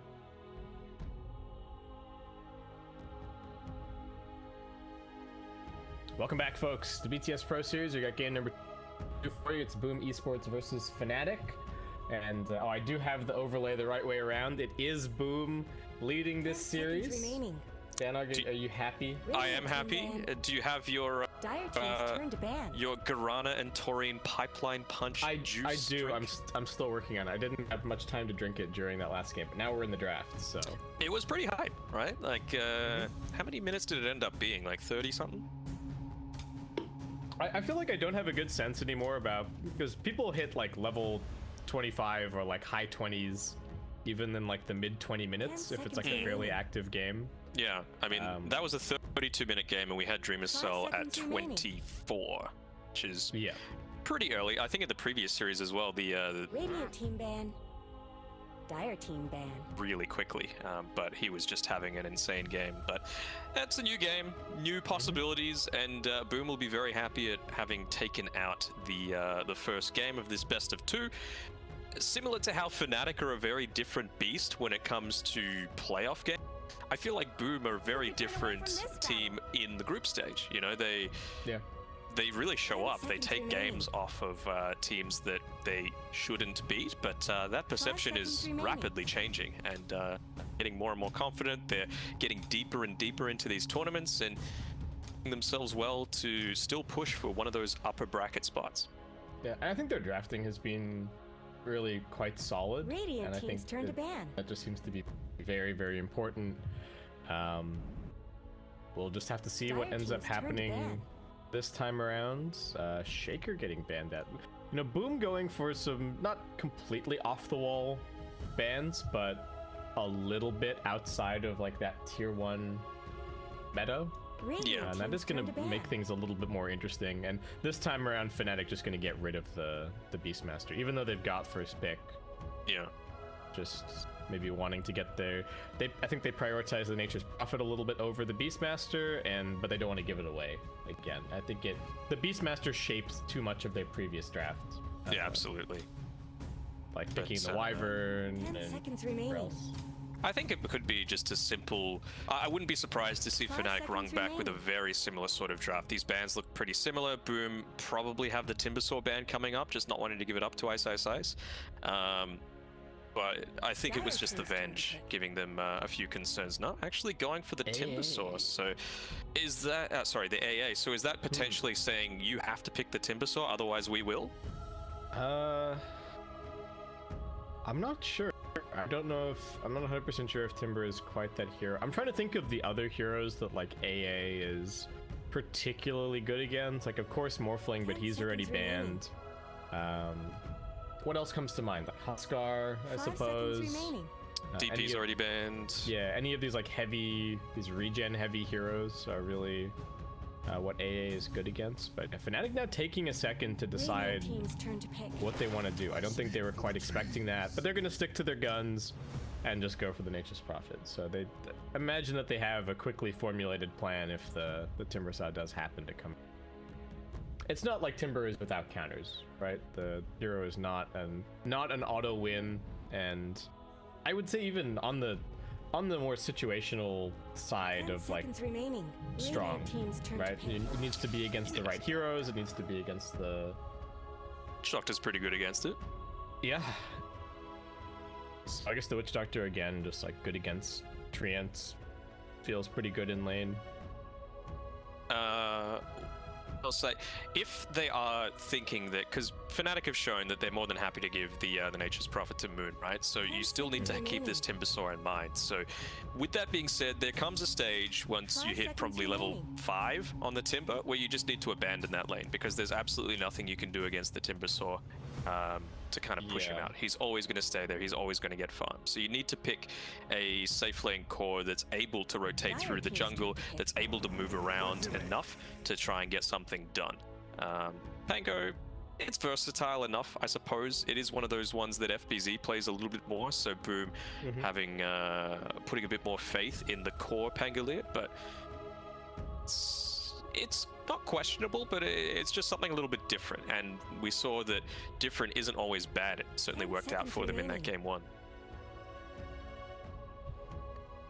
5 I'm seconds just remaining. trying to decide now what do you even need to worry about the Timber if you are the possibility of it if you're Fnatic? You don't have the pick coming out of this this next little round, so if you're worried about it, you would maybe have to get rid of it, or maybe Boom will just end up banning it.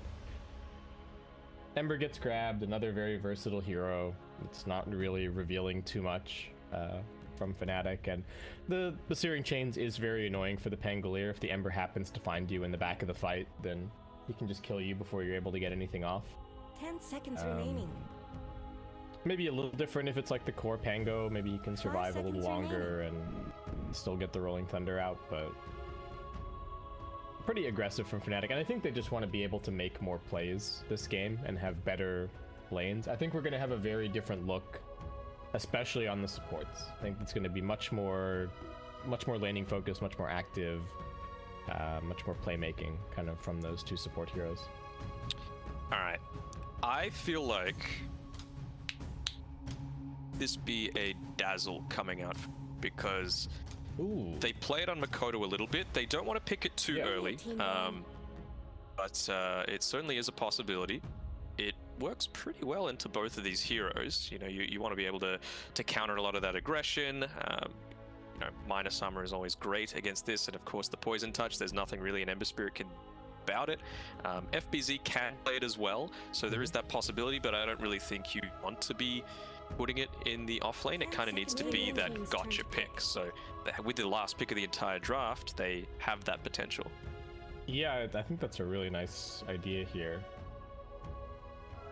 Troll is just the ban, so protecting the lanes a little bit. Pango is not necessarily the strongest laner in the world, so you don't want to come up against one of the strongest laning carries. And 10 seconds remaining. maybe picking their position 4 here, but that would cement 5 the seconds Pangolier remaining. into the position 3, so the lanes are going to be a little bit more obvious. So what do you reckon, going the carry now? They could just go back the Ursa, honestly. They could take like a Riki or something here if they wanted to, but Enigma, okay. I like it. So they played the Enigma yesterday, right? That was the Hide Enigma. Hide Enigma, yeah, with the 14 or like 17-minute Necro book or something. something really late. Yeah, this is 17-minute Necro book, game-winning black hole. Yeah, that was a long one. It was Boom with 2 rapiers in 2 games, right? Yesterday. Yeah, it was a fun one. But okay, so what else did they have? Did they have the Lone Druid with that as well? Yes, it was a Dreamcell Lone Druid, and it was against the Panda and the Bane, and like they were just trying to control the bear constantly. We had the sick Bloodseeker Abyssal Blade into the interrupted black hole. Well, not interrupted, but like stopping it mid-animation. Yeah. LD's not bad here. No, you can deal with the Ember Spirit relatively well. Yeah, I still think the LD looks fine. Dazzle could even still end up being kind of a thing. Maybe they would be a little bit light on the catch, but if you pick the Dazzle, your lineup wouldn't even really be about catch. It would really just be about running at the enemy team, taking all their objectives, having this big push. Reckon they're predicting the LD, or is this just a BKB piercing disable? I think it's both. I think in general it's a good hero. It's good against the Pango and the Enigma. It's nice to have the grip for both of those. And also it acts as a deterrent against 5 seconds remaining. The Lone Druid pick. And I think also Jabs being like, look man, I played Winter Wyvern in the previous game and I couldn't do anything in the lane. This game I'm playing Bane. Yeah. I'm gonna get to make all the plays in the lane and put on the pressure. Get some harass going. Though not necessarily the best support to go chasing around the Enigma. Though he will be able to like zone out the Pangolier if he's not getting any help in the lane. Okay, so Boom. You could still LD, I guess. Yeah, it's kind of, they're taking a bit of time to think about it, right? So maybe this Bane pick has thrown a spanner into it. They know how annoying it was playing against it the other day. So I still think Ricky is good here for them. yeah, it's something that Dreamer Cell plays a lot as well. I think they have something like a 90% win rate when they pick it too. So it's something that works really well. Like it hunts the Prophet, it pressures the Ember. It's kind of free if you ever find him out. So, and they've already got push coming from the Enigma, so I don't think it's really too much of an issue going for a carry that doesn't bring a ton of building damage to the table. Yep. And then they've still got that last pick, so they could still do the Dazzle or whatever they feel is good from the mid lane. Yeah, you've convinced me. Ricky's the guy. Fire team's turn to pick. It's Alright. 100. It's Yeah. I don't mind it, right? Like, they won with it the other time, so... Yeah, it's a very independent hero, so I think you can get away with having this like greedier Enigma because the Lone Druid's not going to need a lot of help, so it frees up the Witch Doctor to kind of do his own thing 10 seconds and remaining. go and band-aid any other lane that kind of needs it. 5 seconds remaining. Radiant team's turn to ban. Yeah. And Fnatic just gonna go for Spectre. Okay, interesting. I don't know what about this necessarily makes it a Spectre game. Like, he is gonna have a really free lane because there's gonna be some denies, but there's no real kill pressure coming there, and he's got the Bane to kind of protect him. It's the same that you were talking about with the Enchantress just being such a good lane bully that you can enable these greedier carries, and Spectre definitely kind of fitting in that camp. They've got a lot of global mobility now with the Prophet, the Ember, and the Spectre, so they can buy a lot of time that way. So do you feel like, I mean, they kind of have to play for a little bit later now, though, right? With the style that they've gone on Boom. Oh yeah. The Dazzle suddenly gets taken a bit out of the equation because he needs to end the game real quick. I do think the Dazzle is good against the Spectre, though. True, with the bad Jujus and the Lone Druid, you can take him out that way. Yeah, well, that, and also you stop caring about dispersion if you have or at least the damage coming back if you have the Dazzle, right? You're just constantly healing your whole team. Really not that much of an issue, and like you're saying, it plays fast, so it's a way to kind of punish the Spectre a little bit. But you do have to worry a bit about your catch versus all of this split push. I think the other approach for Boom here is to go for a hero that's going to somehow pressure the Ember and the Nature's Prophet, because otherwise they're just going to be cutting your lanes and shoving things and playing under your towers, because you just don't have any way to really punish them. Like, unless you're gonna get a blink on this Enigma and maybe go blink black hole somebody. But yeah. 5 seconds remaining. I think what's going to be really key is, again, it's going to be hide. You know, at what stage do you start to stop denying your own wave just to make sure it's not being pushed into you constantly, and start to try and create some aggression onto the other side of the map? How long can you stay in the jungle? You know, it's a very tight balancing act that you need to take into account. Phoenix for Fnatic. DJ Phoenix with thinking. Yeah, I guess so. And then just... Could it be a pause for Ember Spirit, Ice, and then Moon mid on the Prophet? I guess so. That's another variation that's available here. The core Phoenix certainly seems pretty good against the Lone Druid, right? You're gonna have the really high level Fire Spirits, good damage from your Sunray.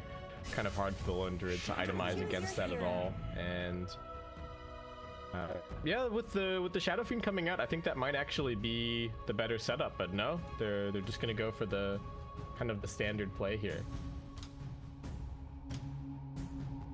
Well, interested to see how Moon does in that mid lane, coming up against this Shadow Fiend. Makoto is heroes that he's really renowned for, and he's one of the top MMR players in all of Southeast Asia. So, it's definitely a superstar matchup between these two guys. But again, I'm going to be watching Hyde like a hawk and seeing his decision making throughout the game. I don't think he's going to get run at quite as much in the jungle this game as he did in that series against the Droid, right? He just had like Shaker around and 5 seconds well, I remaining. guess it was also a Bane in that game that was kind of chasing him around in the jungle, but Bloodseeker as well, though. And yeah. I guess you've got the Prophet, right, that can make those rotations in onto him, which sucks. But still, we'll see how it goes for him. Definitely Phoenix is a lot less of that. You need to be not as aggressive. You need to be defensively farming to a certain extent. Well, based off this, do you reckon it's going to be a 1-1 for the series, or Boom going to be able to take it to a... Okay, I'm gonna have to first go lane by lane, I guess. Like, mid lane should be a win for the Shadow Fiend. Spectre's gonna get pretty good farm, but doesn't have a crazy impact early on. I feel like I like this Lone Druid's lane / game well, so maybe I'm giving it to Boom, but a lot hangs on this SF. I worry that even if SF has a really good lane, you know, Moon's gonna start running around on the Ember, and if all it's gonna take is like 1 or 2 deaths on the Shadow Fiend for this to suddenly look like a almost unwinnable game for Boom. And that's always the danger with having a Nature's Prophet in the game, right? Like, you always have that 2v1 rotation. Because I was about to say, look, if the Bane is able to leave the lane and come and, you know, obviously get a Nightmare, enable a bit of extra damage onto the Shadow Fiend and get a couple of kills before the 10-15 minute mark, then it becomes a lot harder for him. So maybe they're going to go for some kind of lane switch up here with Fnatic. He enabled the Bane to have that easier rotation through. So what are you thinking the setup would then be? Oh no, I don't think they can, right? Because I was about to say, like, you can't go for a try. That is probably one of the worst try lines I've ever seen in my life with Bane, Phoenix, Spectre. Yeah. It's just not it. It doesn't seem like a thing. So I think it's just going to have to be all on Ice to make those sorts of rotations, because I think with a Spectre, you don't have the freedom to just leave the lane as the Bane. What is DJ doing? Just drawing triangles on the... 1, 2, 3, 4. Nope, stop that. Alright, now I'll scribble on your scribbles. I mean, we can, but not with them, unfortunately. Aw. Also, for some reason, is it still this way for you as well? Like, when you draw on the minimap yourself, all the lines weirdly get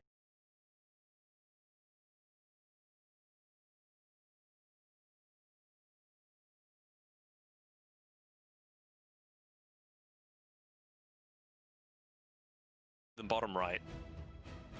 sure. Yeah, I can see that. Yeah. It's just normal. But like, if I draw a circle, it just gets filled in the middle, like automatically. Mine looks terrible. Yeah, I really don't understand what's up with that. There's something not quite right about the spectator map drawing code, and it's been like that forever, as long as I can remember. And they have changed up the. They're not taunting us with the fact that we can't play minigames with the players anymore. It's just removed it entirely. Oh for right, the we don't even get to see. Oh, I guess people aren't. That seems to have worn thin very quickly. I don't even see people playing the mini games anymore. Maybe people will play the hero hunt one a little bit, but musical chairs dead. Whack-a-meepo very dead. Yeah. I might do Whack-a-meepo like 1 just so that I beat everyone. But that's about it. Sure. So we do just have the expected lanes, right? Phoenix is going for a headdress here on DJ, which is maybe a little bit outside of the ordinary, but you know, nothing too crazy. Do you reckon it's because he's laning with a Prophet and you just want to make sure his treants just stay fit and are able to fight a little bit more readily? I guess so. I don't know if he's going to be... I don't know if he's going to be building anything really out of it. He's already gone the Ring of Regen, so that's probably just for the Tranquil Boots, but maybe later on he can go into a Pipe. They've got okay magic damage with the Shadow Fiend. Yeah, I guess a Pipe could be alright. 23 Savage is just going straight for the Radiance this game, it looks like, or at least that's what he's got queued up so far. Just after some treads. I'd well a few more clarities, and then yeah, one. Like the way forward. Good prediction. Savage and Jabs just having a party. Yeah, good prediction with the Bear as well. Getting a couple of Rings of Protection, realizing the way that Ice likes to build his Nature's Prophet with that Blightstone, so not wanting to cop too much harass. Yeah, not a very aggressive build from Dreamcell, but I don't think he's really intending on getting too much help down here. It does seem like KezQ might be thinking about making plays elsewhere, and with that, he's just going to be left to farm and soak experience. Doesn't really need the Orb of Venom or anything to find kills, at least right off the bat. He is going to go for the Oov Blightstone, or has them queued up a bit later on. Did he start with the... He didn't get a TP right away on the Bear, so we'll have to grab one a little later. Let's get moving. Boom, just looking to secure 2 bounties. Actually trying for the 3rd at bottom. Dreamcell not going to have the faster fingers, as DJ will end up grabbing it. 2-2. He did get that first hit root though, which was really handy. Already DJ down a little bit on his HP, but the headdress, he's going to be fine. Oh, Bear just sitting in the very edge of the tower protection. Get that little bit of extra HP regen back. I've even seen people like on Centaur go and take hits and then run all the way back to the tier 2 for the even better tower protection. The 3 HP regen. Yeah, yeah. You can see Ice and DJ, they've practiced a lot. They're synchronizing their denying fairly well. Just making life hard for Dreamcell. Wave already bouncing away from the tower, so Fnatic getting the wave kind of in the position that they were hoping for. DJ looking to block up these camps, it looks like. Actually, is he trying to let the big camp spawn? KezQ not going to let it happen. And the small camp does end up spawning. We've seen Ice previously microing a treant over there to prevent it, but this time around looks like KezQ might have access to the small camp to get a little bit more lane control going. How's mid lane going? 8 CS already on Moon, so doing very well out of these first couple of waves. The Makoto not too far behind him, and just going to be grabbing all these mangoes and rushing towards his bottle very quickly. SSS already has 5 denies. He's doing incredibly well. 6 down on this bottom side. So, especially early on, taking advantage of the fact that KezQ wasn't there and synchronizing it together with DJ. And now with this Voodoo Restoration, there's not too much threat coming through from the Witch Doctor for any sort of turnaround potential. Yeah, it does seem like KezQ taking a relatively passive approach to the lane.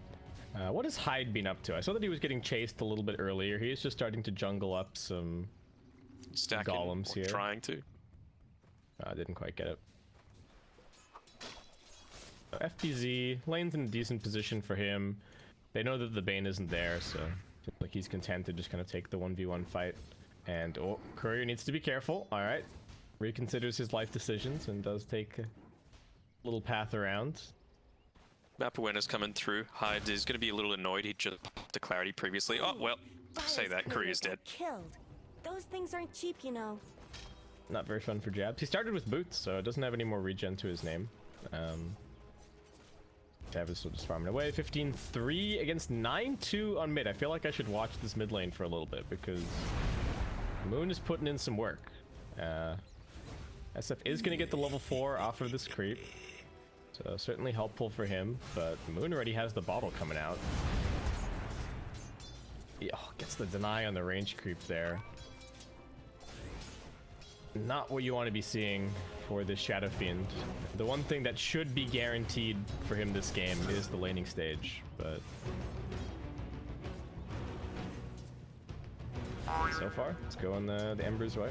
Are we going to have a battle for the 4-minute runes? Let's see. KezQ probably Gonna make a rotation over. Might even see Hyde try and get involved. A little bit of damage onto Jabs. FPZ running over. Gets the immediate disarm, so say goodbye to your armor. And Jabs just trying to run this one out. Does accept his fate. And first blood coming out. Alright, it should be a much better Necrobook timing with that, especially. Than that but game yesterday. Some hashtag value for Moon, though. It's the tactical death, making sure he's able to refill his bottle if he TPs mid. Right. Water boy, here we go. And the refill. Alright. He refills. And it's 4 minutes, so Jabs is here to be able to contest it anyway. What a great death. Perfectly executed. Very value. Where's it gonna be? Oh, it's a haste at bottom. Well, Moon just eats up all those sips and very quickly grabs it. By leaving for that little bit, though, Makoto has got that slight little lead now in terms of the experience. Happy with that.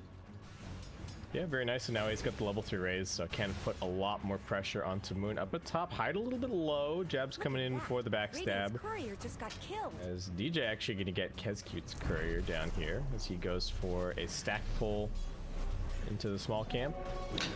Our most hated small camp.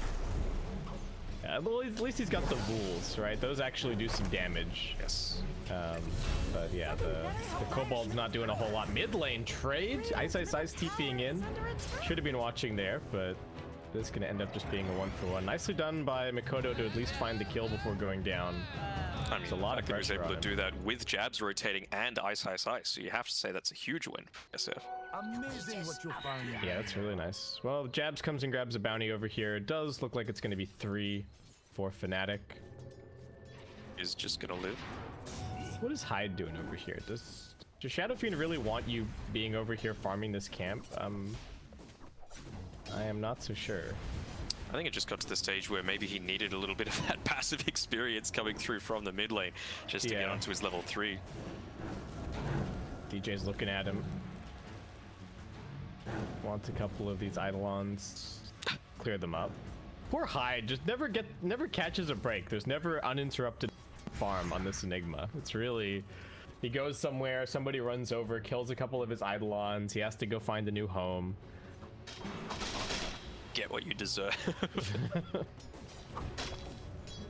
About 1,000 gold away from his Necro, so hopefully for his sake he doesn't wait until the 17-minute mark to grab it. DJ is positioning himself around this bottom rune. It's luckily enough for regen for him, so... didn't body block the camp though. So they nightmared FBZ to try and kill him, but the nightmare blocked the spectral dagger damage. So FBZ ends up surviving because of that. Though if they hadn't nightmared him, he probably would have just gotten away anyway. So tough call. Probably needed to coordinate just a little bit better. But FBZ back to base. Hyde finds a little bit more experience. He doesn't really mind when his cores get pushed out of lane. He's more than happy to go and soak that experience for them. Dreamcell just going to be going for the standard build, it looks like, though he doesn't have anything queued up just yet on the lone druid. So I don't know if there's really any other build other than this like Mask of Madness right click kind of thing. Moon getting walked out at mid. Kezcute happy that he's got a little bit more time on his hands, able to battle against DJ. They do really want this dive onto the Shadow Fiend. He doesn't have the Requiem just yet. Just getting auto attack. Oh, he's trapped. Pass bouncing around a little bit. He's trapped inside of the Warcraft 3 surround. Jump away at the last moment. Ice now looking with the Wrath of Nature. Kezcute, is that TP going to be fast enough? It's not. Poor guy. And now Hyde even getting spotted out a little bit. Moon with the regen rune. Slight chains. Jab's able to keep the chase going. Just going to Nightmare to buy a little bit more time so DJ can move into position, and now they can all just beat the Enigma to death. Hey, buddy. Are they going to give this one to Moon? At least cancel Moon's regen. And actually, a route into a follow-up route on Ice. Not very happy with the way that things are going at mid. And at least Makoto comes in and gets some immediate souls back. Pretty good for him. Yeah, really handy. And gonna try and push this wave out quickly enough. I mean, with all these rotations that are coming through, sure, you're getting a few kills onto Makoto, but it's not hurting his net worth that much, and more importantly, it's not hurting his experience at all. He's still a full level ahead of Moon here. battle for the 8-minute rune, but it is actually top, so Jab's gonna hold onto that prize here. Makoto probably gonna get Nightmare. They're threatening the TP again. There is a lot of hate being put towards the Shadow Fiend this game, but rightfully so. They don't have a ton of kill potential on the Lone Druid necessarily, and there's not a whole lot of punish coming out when you've got a position for Enigma, so Fnatic just kind of able to play wherever they want on the map. Found Jabs. He's in pretty deep. Hyde gonna wake up FBZ, who immediately goes for the Rolling Thunder. Jabs may be wishing that he could take that Nightmare onto himself, but he's now dead. There's the one point in the shield crash to secure it. I think he actually had that a little earlier. He used it when they went on him before, so he was like 3-1-1. For the survivability. I guess so, yeah. There may have been like a big creep that he was trying to secure or something. Or maybe the Sprout escape or something like that. Yeah, he has gone for the Soul Ring, so I can kind of see the justification for... He's gonna kill Dreamer Cell down here. They're looking for it. Wrath of Nature. Here comes the damage. He's going to pop the ultimate to try and survive. And he gets the immediate route onto Moon, controlling him a little bit longer. FBZ coming through. Doesn't have the Rolling Thunder. There is the Disarm, though, protecting Dream itself from the damage. And he's still sending the Bear in. Fnatic really going for a deep dive. They will end up losing their mid. But these Swashbuckles are doing huge damage. And Kezcute with the Paralyzing Cask helping out a little bit. But now Ice and Jabs just turn their attention toward him. He's got nowhere to go. There is a TP coming through from Makoto. Gonna miss on the short range, just trying to interrupt the TP with the Requiem Bomb. Does do it, and that long range will finish him off. So at least the Shadow Fiend gets something out of that TP, and ends up being a 3 for 2 at bottom. Okay, I thought Jabs might have gone for that that take on the outpost. He definitely had the capability to, especially with the Shadow Fiend having just used the Requiem. So he would have given away a bounty to take it, but I think it's maybe worth it. Yeah. When you got a Phoenix, you need levels ASAP. Well, I mean, they got experience no matter what. Yeah, right? but like the differential is what I'm saying. Right. Oh, what's SSS going for? He's just going for the Orchid this game. Kodo Yules, but still just jungling for the moment. Necrobook is up. It is not a late teens Necrobook this game. No. This kill potential, if they're able to find out Moon here, Black also available. Yeah, running forward. Hyde gonna beeline him, but Moon just trying to drag this wave and hold onto the tower a little bit longer. Makoto and Kezcute are also rotating up. I believe the Yules is just about to be delivered. So Moon feeling confident. He's just gonna get straight up black holed. Hyde finds the opportunity. Long range raise from Makoto walking up, and FBZ more than happy to take that kill. Big investment, but you're not always gonna find a good opportunity to use the black hole this early. So may as well just bomb it out for a kill and the tower takedown. It's like when you can get it again, another first hit bash.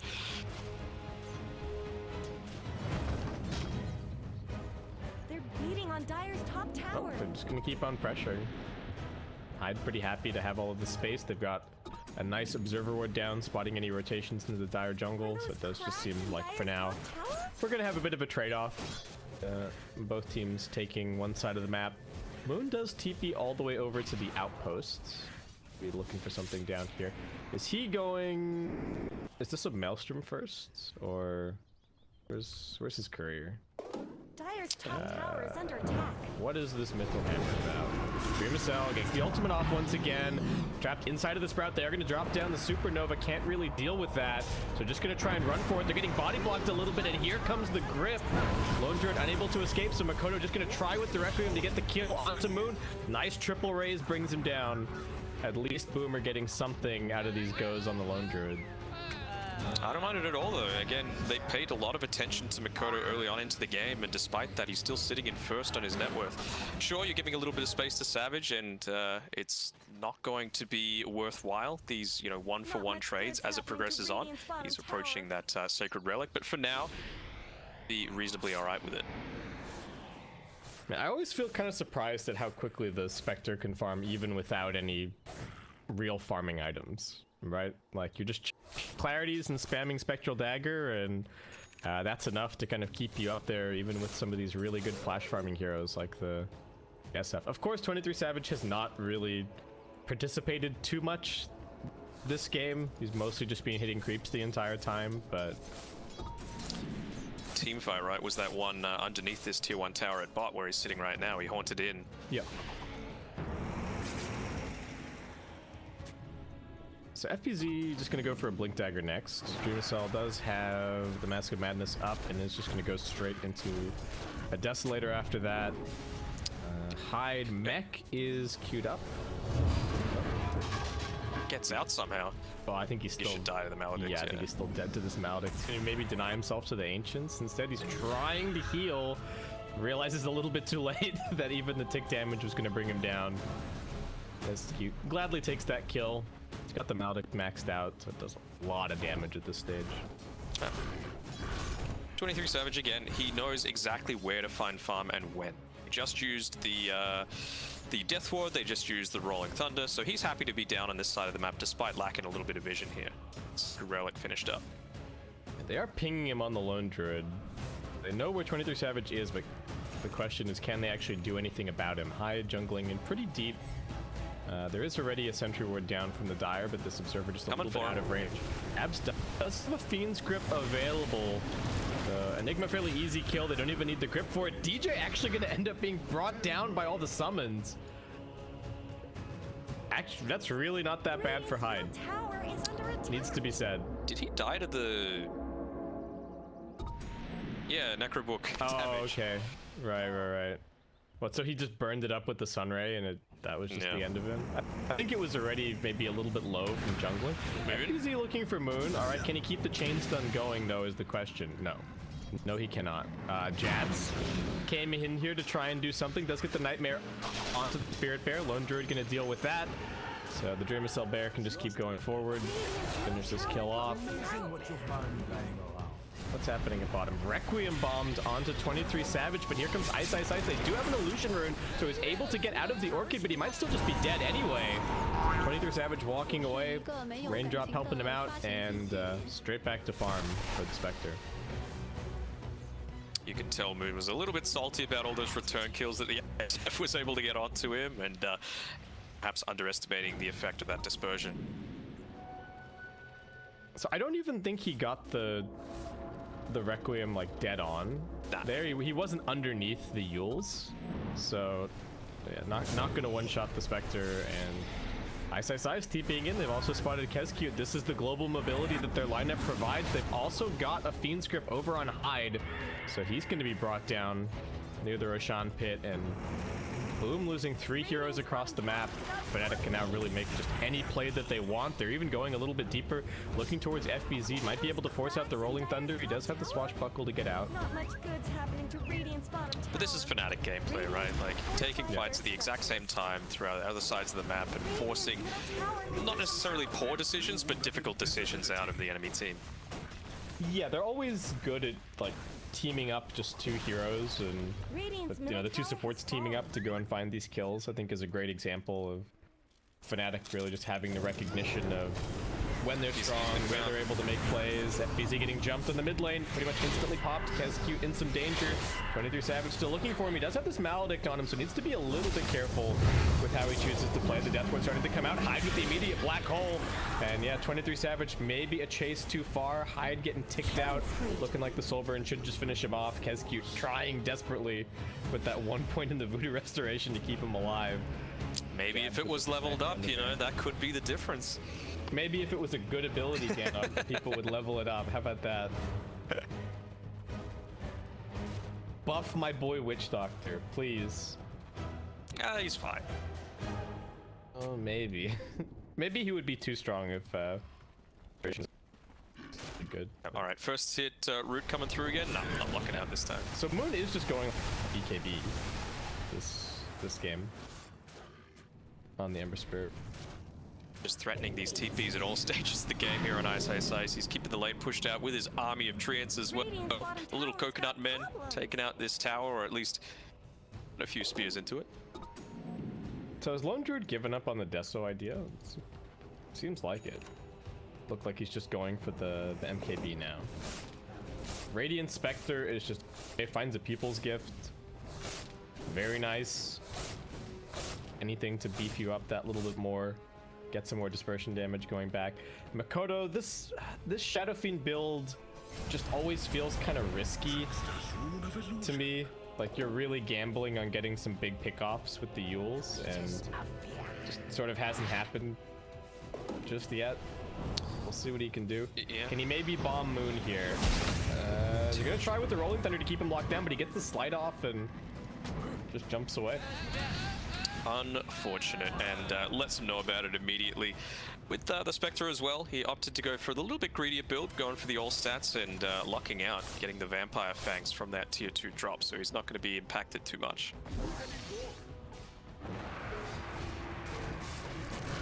And Hyde also, okay, they're really shifting gears on Boom here. Like originally they had the Deso and the Mech queued up between the Lone Druid and the Enigma, but you can see the story starting to shift a little bit. They're like, okay, wait a second. Maybe we need to think about this game going a little bit longer. Maybe the Nature's Prophet and the Ember are just making too much space. The Spectre's also shoving out lanes. We're not going to be in a position to end this super soon, so let's kind of gear up to maybe play for the late game a little bit more. The offensive rotations down to this bot side. You've got Hyde, but his Black Hole's on cooldown for the next 40 seconds or so, and I mean they're keen. They're fine with just leaving right now. TP back in anytime he wants. I'm sure they want to try and defend this outpost area, potentially with Ice grabbing the Radiant one that they currently have within the Dire jungle. Yeah, not a bad time to fight. They're getting 2 BKBs right now. So 2 BKBs and a Radiant's Haunt. Boom. Don't really have anything all that new. They're coming out. Smoke gets broken. Moon needs to be careful. Gets the chains out onto one. He has been feared and now rooted up as well. To force out the BKB. They are going to lose the life of the Enigma pretty much immediately. They have to run away from the Supernova. Shadow Fiend trapped up in the air. Does get the blink away. The 2 supports dead so far. And Moon does get caught by this Requiem, but there's just so much damage from Fnatic. They're trying to find this kill. Nice Rolling Thunder back through from FBZ. They're going to Nightmare up Moon just so he can find the escape. Nicely played abs, and now Dreamcell also getting chased up onto the high ground. Ice wanting a little more. They really want this bear. Here come the Treants. He's calling his team back in. The dagger not quite gonna land, and it does seem like Dreamcell gonna get the bear out of there. But still, even with the bear surviving, huge team fight for Fnatic. Yeah, absolutely. Being able to pick off the the Enigma at the start of that team fight. No Black Hole used, so maybe they're going to now try go for something. They don't have the Haunt available. They don't have the Supernova, no Fiend's Grip, and not really. Oh, okay, Jabs. Now the one in some danger, perhaps. They are actually coming back in with the Nature's Prophet, so Kezcute, who will end up being punished. See you later, Kezcute. Fnatic with the global mobility, right? They can just kind of always be everywhere. They're just holding this line, mid and bottom. So only giving Boom really one place that they can go. Hyde is up here on the Enigma, kind of pushing out the wave, but other than that, now FBZ getting caught out by the Orchid. Ice able to be everywhere. the Sprout got cut down, and Ice just filled the hole with a Treant. That was great. Oh, they're continuing to go. Yeah, Makoto kind of getting caught out. Yules is on cooldown. Moon's still just running at him. DJ doesn't have the dive. Remnant up onto the high ground. Kezcute looking for the turnaround, but out comes the BKB. Moon really wants this kill, but is he actually going to get it? The slight finishes it off. It's 2 down. Supernova dropped. FBZ actually going to get caught by that. Jabs does actually have the Fiend's Grip. He doesn't even get into the Rolling Thunder. There's nothing to interrupt this. Ice is still deep inside of the base. Hyde needs to decide if he's going for this Black Hole. He does also get another 23 Savage. The Slight's going to clean him up, but Ice still brought down. But this is just Fnatic in a nutshell. There's a tier 2 mid. There's a tier 1 top. Inside the enemy base taking kills. It's just insane teamfight cohesion coming out. I mean, this early Orchid, as well as the BKB that they've been able to grab for Ice, it just enables them to do so much. The silencers are instant, meaning that, you know, the Death Ward wasn't able to channel for more than probably 1 second, and beyond that, there's really no reason to back off outside of that base. You know, like you said, they still do have the 2 towers up on this top side of the map, but they don't care. They've got the sustain to be able to just withstand it. DJ just immediately shoves in the mid wave. No matter what happens, they're just not letting Boom back into the the Radiant jungle. They're even covering this top side a little bit. They really need to get this D ward if they can, but Kescute even needs a couple more sentries. And if this ward stays up, that is troublesome. Yeah, Jab's kind of just walking over. They just Makoto want him dead. Can he get the blink off this time around? Won't be able to do it. Kescute's down. Makoto trying with the raises, but is DJ dead to Maledict is the question here. I think he might be okay. But man, that feels bad. You know, just respawning, going onto the one part of the map that you feel should be safe, and then immediately getting popped. Yep, and now Fnatic, even though they're not the best Roshan line in the world, they do have the meta on the Spectre now. Gonna make pretty quick work of this. DJ keeping everybody sustained. Boom coming over, but this is just not a fight that they can realistically take. They don't have the black hole. They can't do it. Yeah, Missile running at Jabs. Gets the immediate fear off. Here comes the Supernova. How are you going to deal with this? Moon looking to catch a little bit more. Doesn't quite get this light chains combination. FBZ rolling out of this one. Dreamicell, they get the silence onto Hyde. He was trying to find the angle, but didn't even have the black hole currently. Ice is just going to finish him off, and boom. They've had enough of this game. GG is called. Ice MVP has to be said. 11, 3, and 9. Moon dropping all of his items. He got a little bit frustrated with all the attention that was being put onto him, but it was all counterplays. Moon, calm down. Yeah. But, you guys are ganking me. Who's ganking my Spectre?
Not much good's happening to Radiant's bottom tower. Are those cracks in Dire's top tower?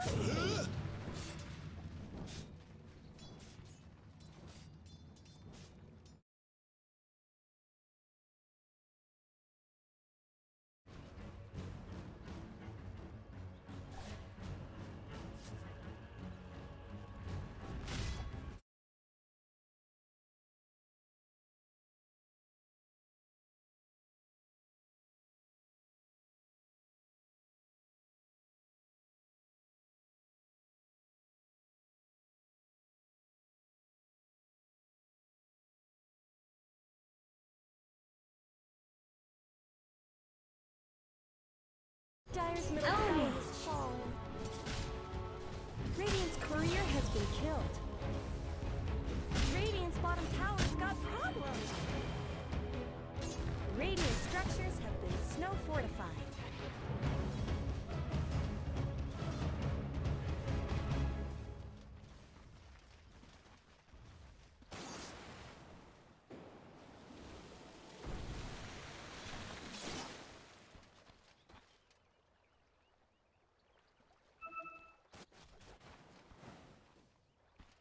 Radiant's top tower deserves just as much help as bottom.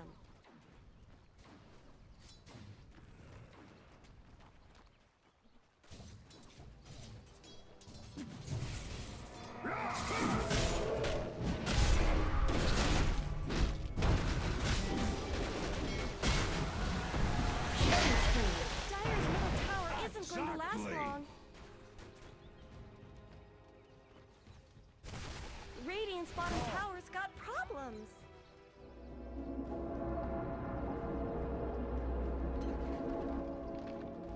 Radiant's bottom tower is under Radiant's bottom tower has fallen.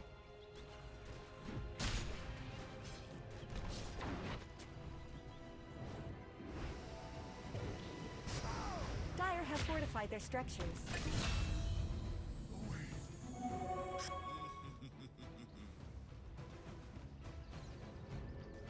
Not much good's happening to Radiant's bottom tower.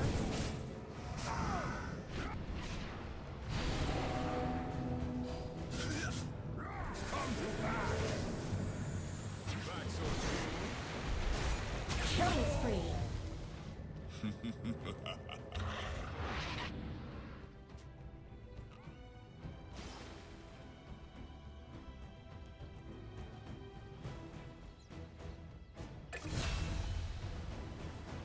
Dire's top tower is under attack.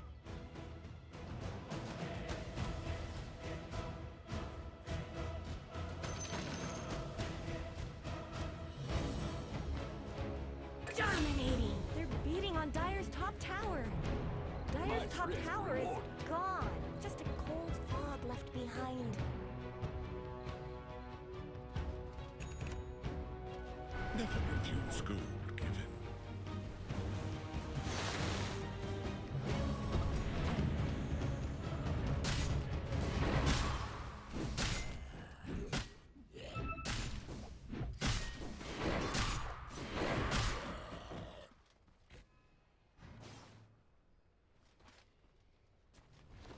Are those cracks in Dire's top tower?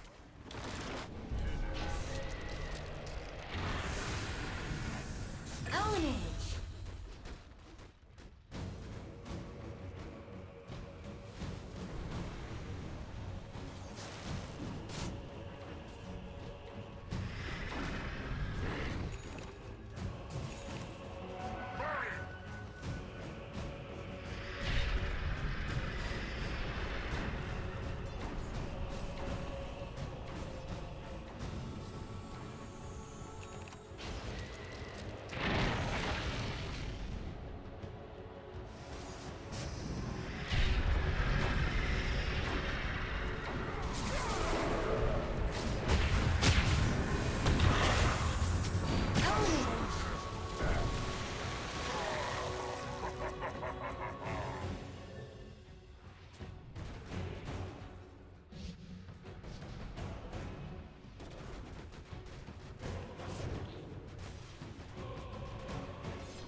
Radiant structures are fortified.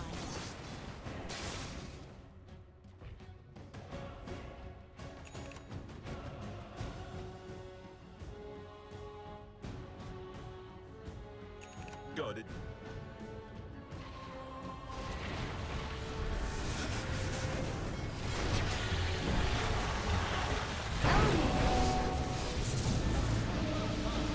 Dire's middle tower is under attack.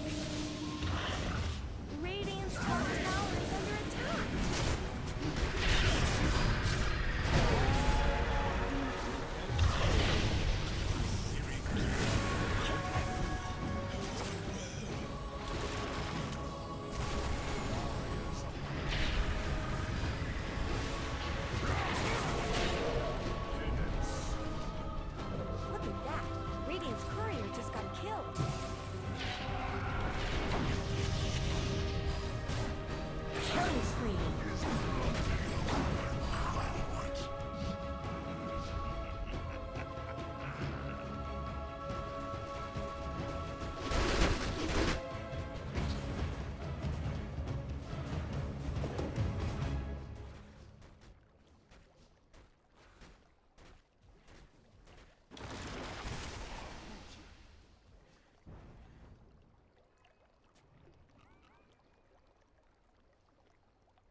Triple kill! I troll your guts with my blade.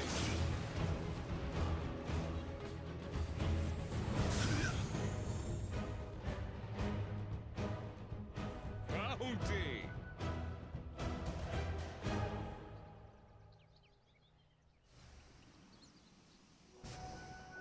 Never refuse gold given. My thrift rewarded. Dire's middle tower isn't going to last long.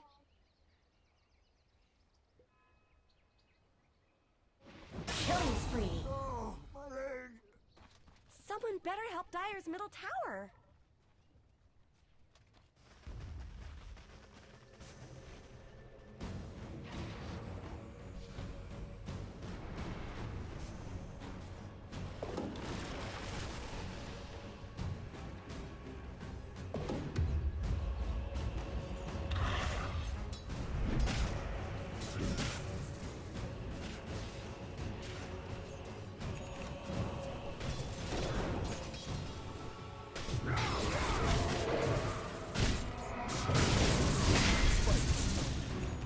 Not so bad.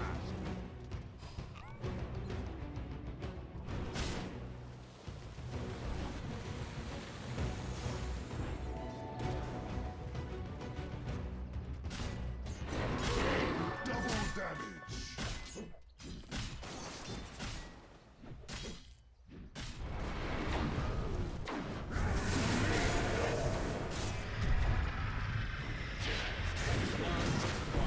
Dominating!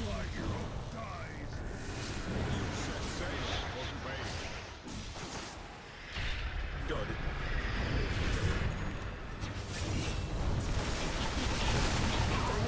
Fortified their structures. I guess Radiant fortified their structures. Dire's bottom tower is under attack. Radiant's top tower has looked better. Dire's bottom tower always did get short shredded. Can't see. The Radiant's forest. middle tower shouldn't have to You take would this have done your abuse. wing flash. Dire's bottom tower needs some help.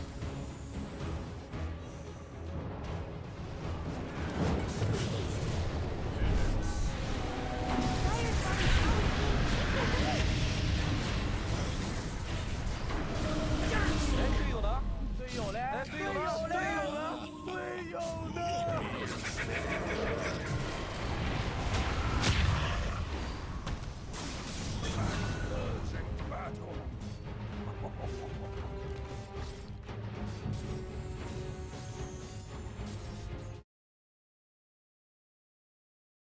Dire's structures are fortified.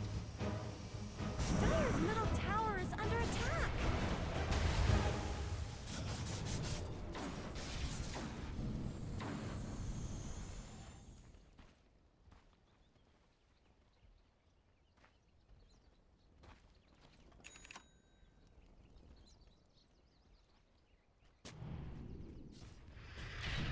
Dire's middle tower isn't going to last long. Killing spree. Ownage.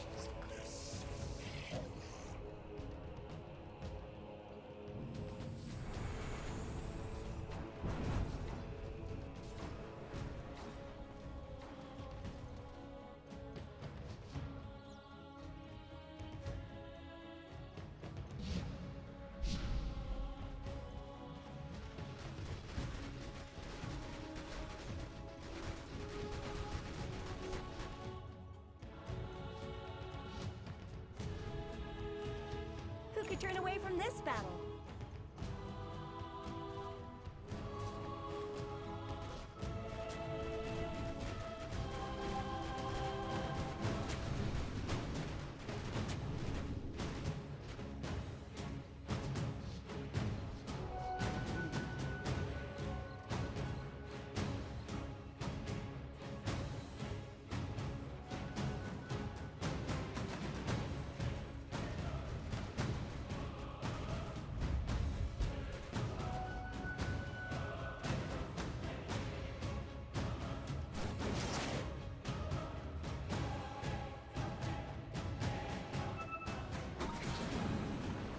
They're beating on Dire's top tower. Come and get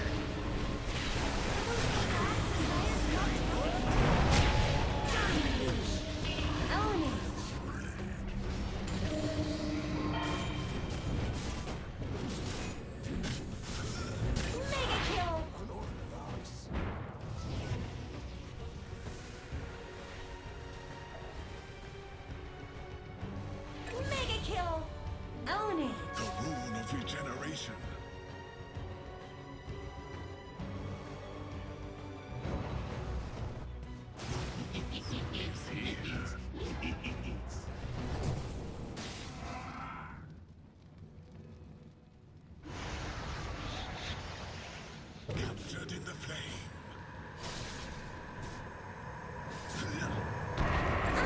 Unstoppable! Own it! Fear not your death.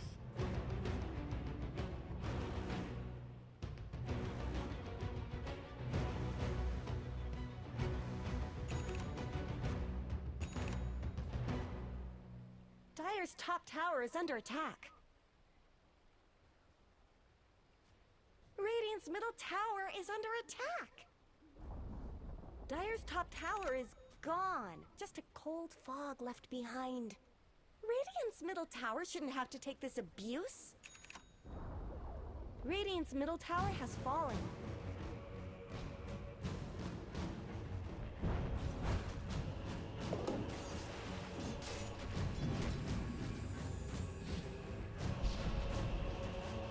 Radiant structures have been snow fortified. They're beating on Dire's top tower.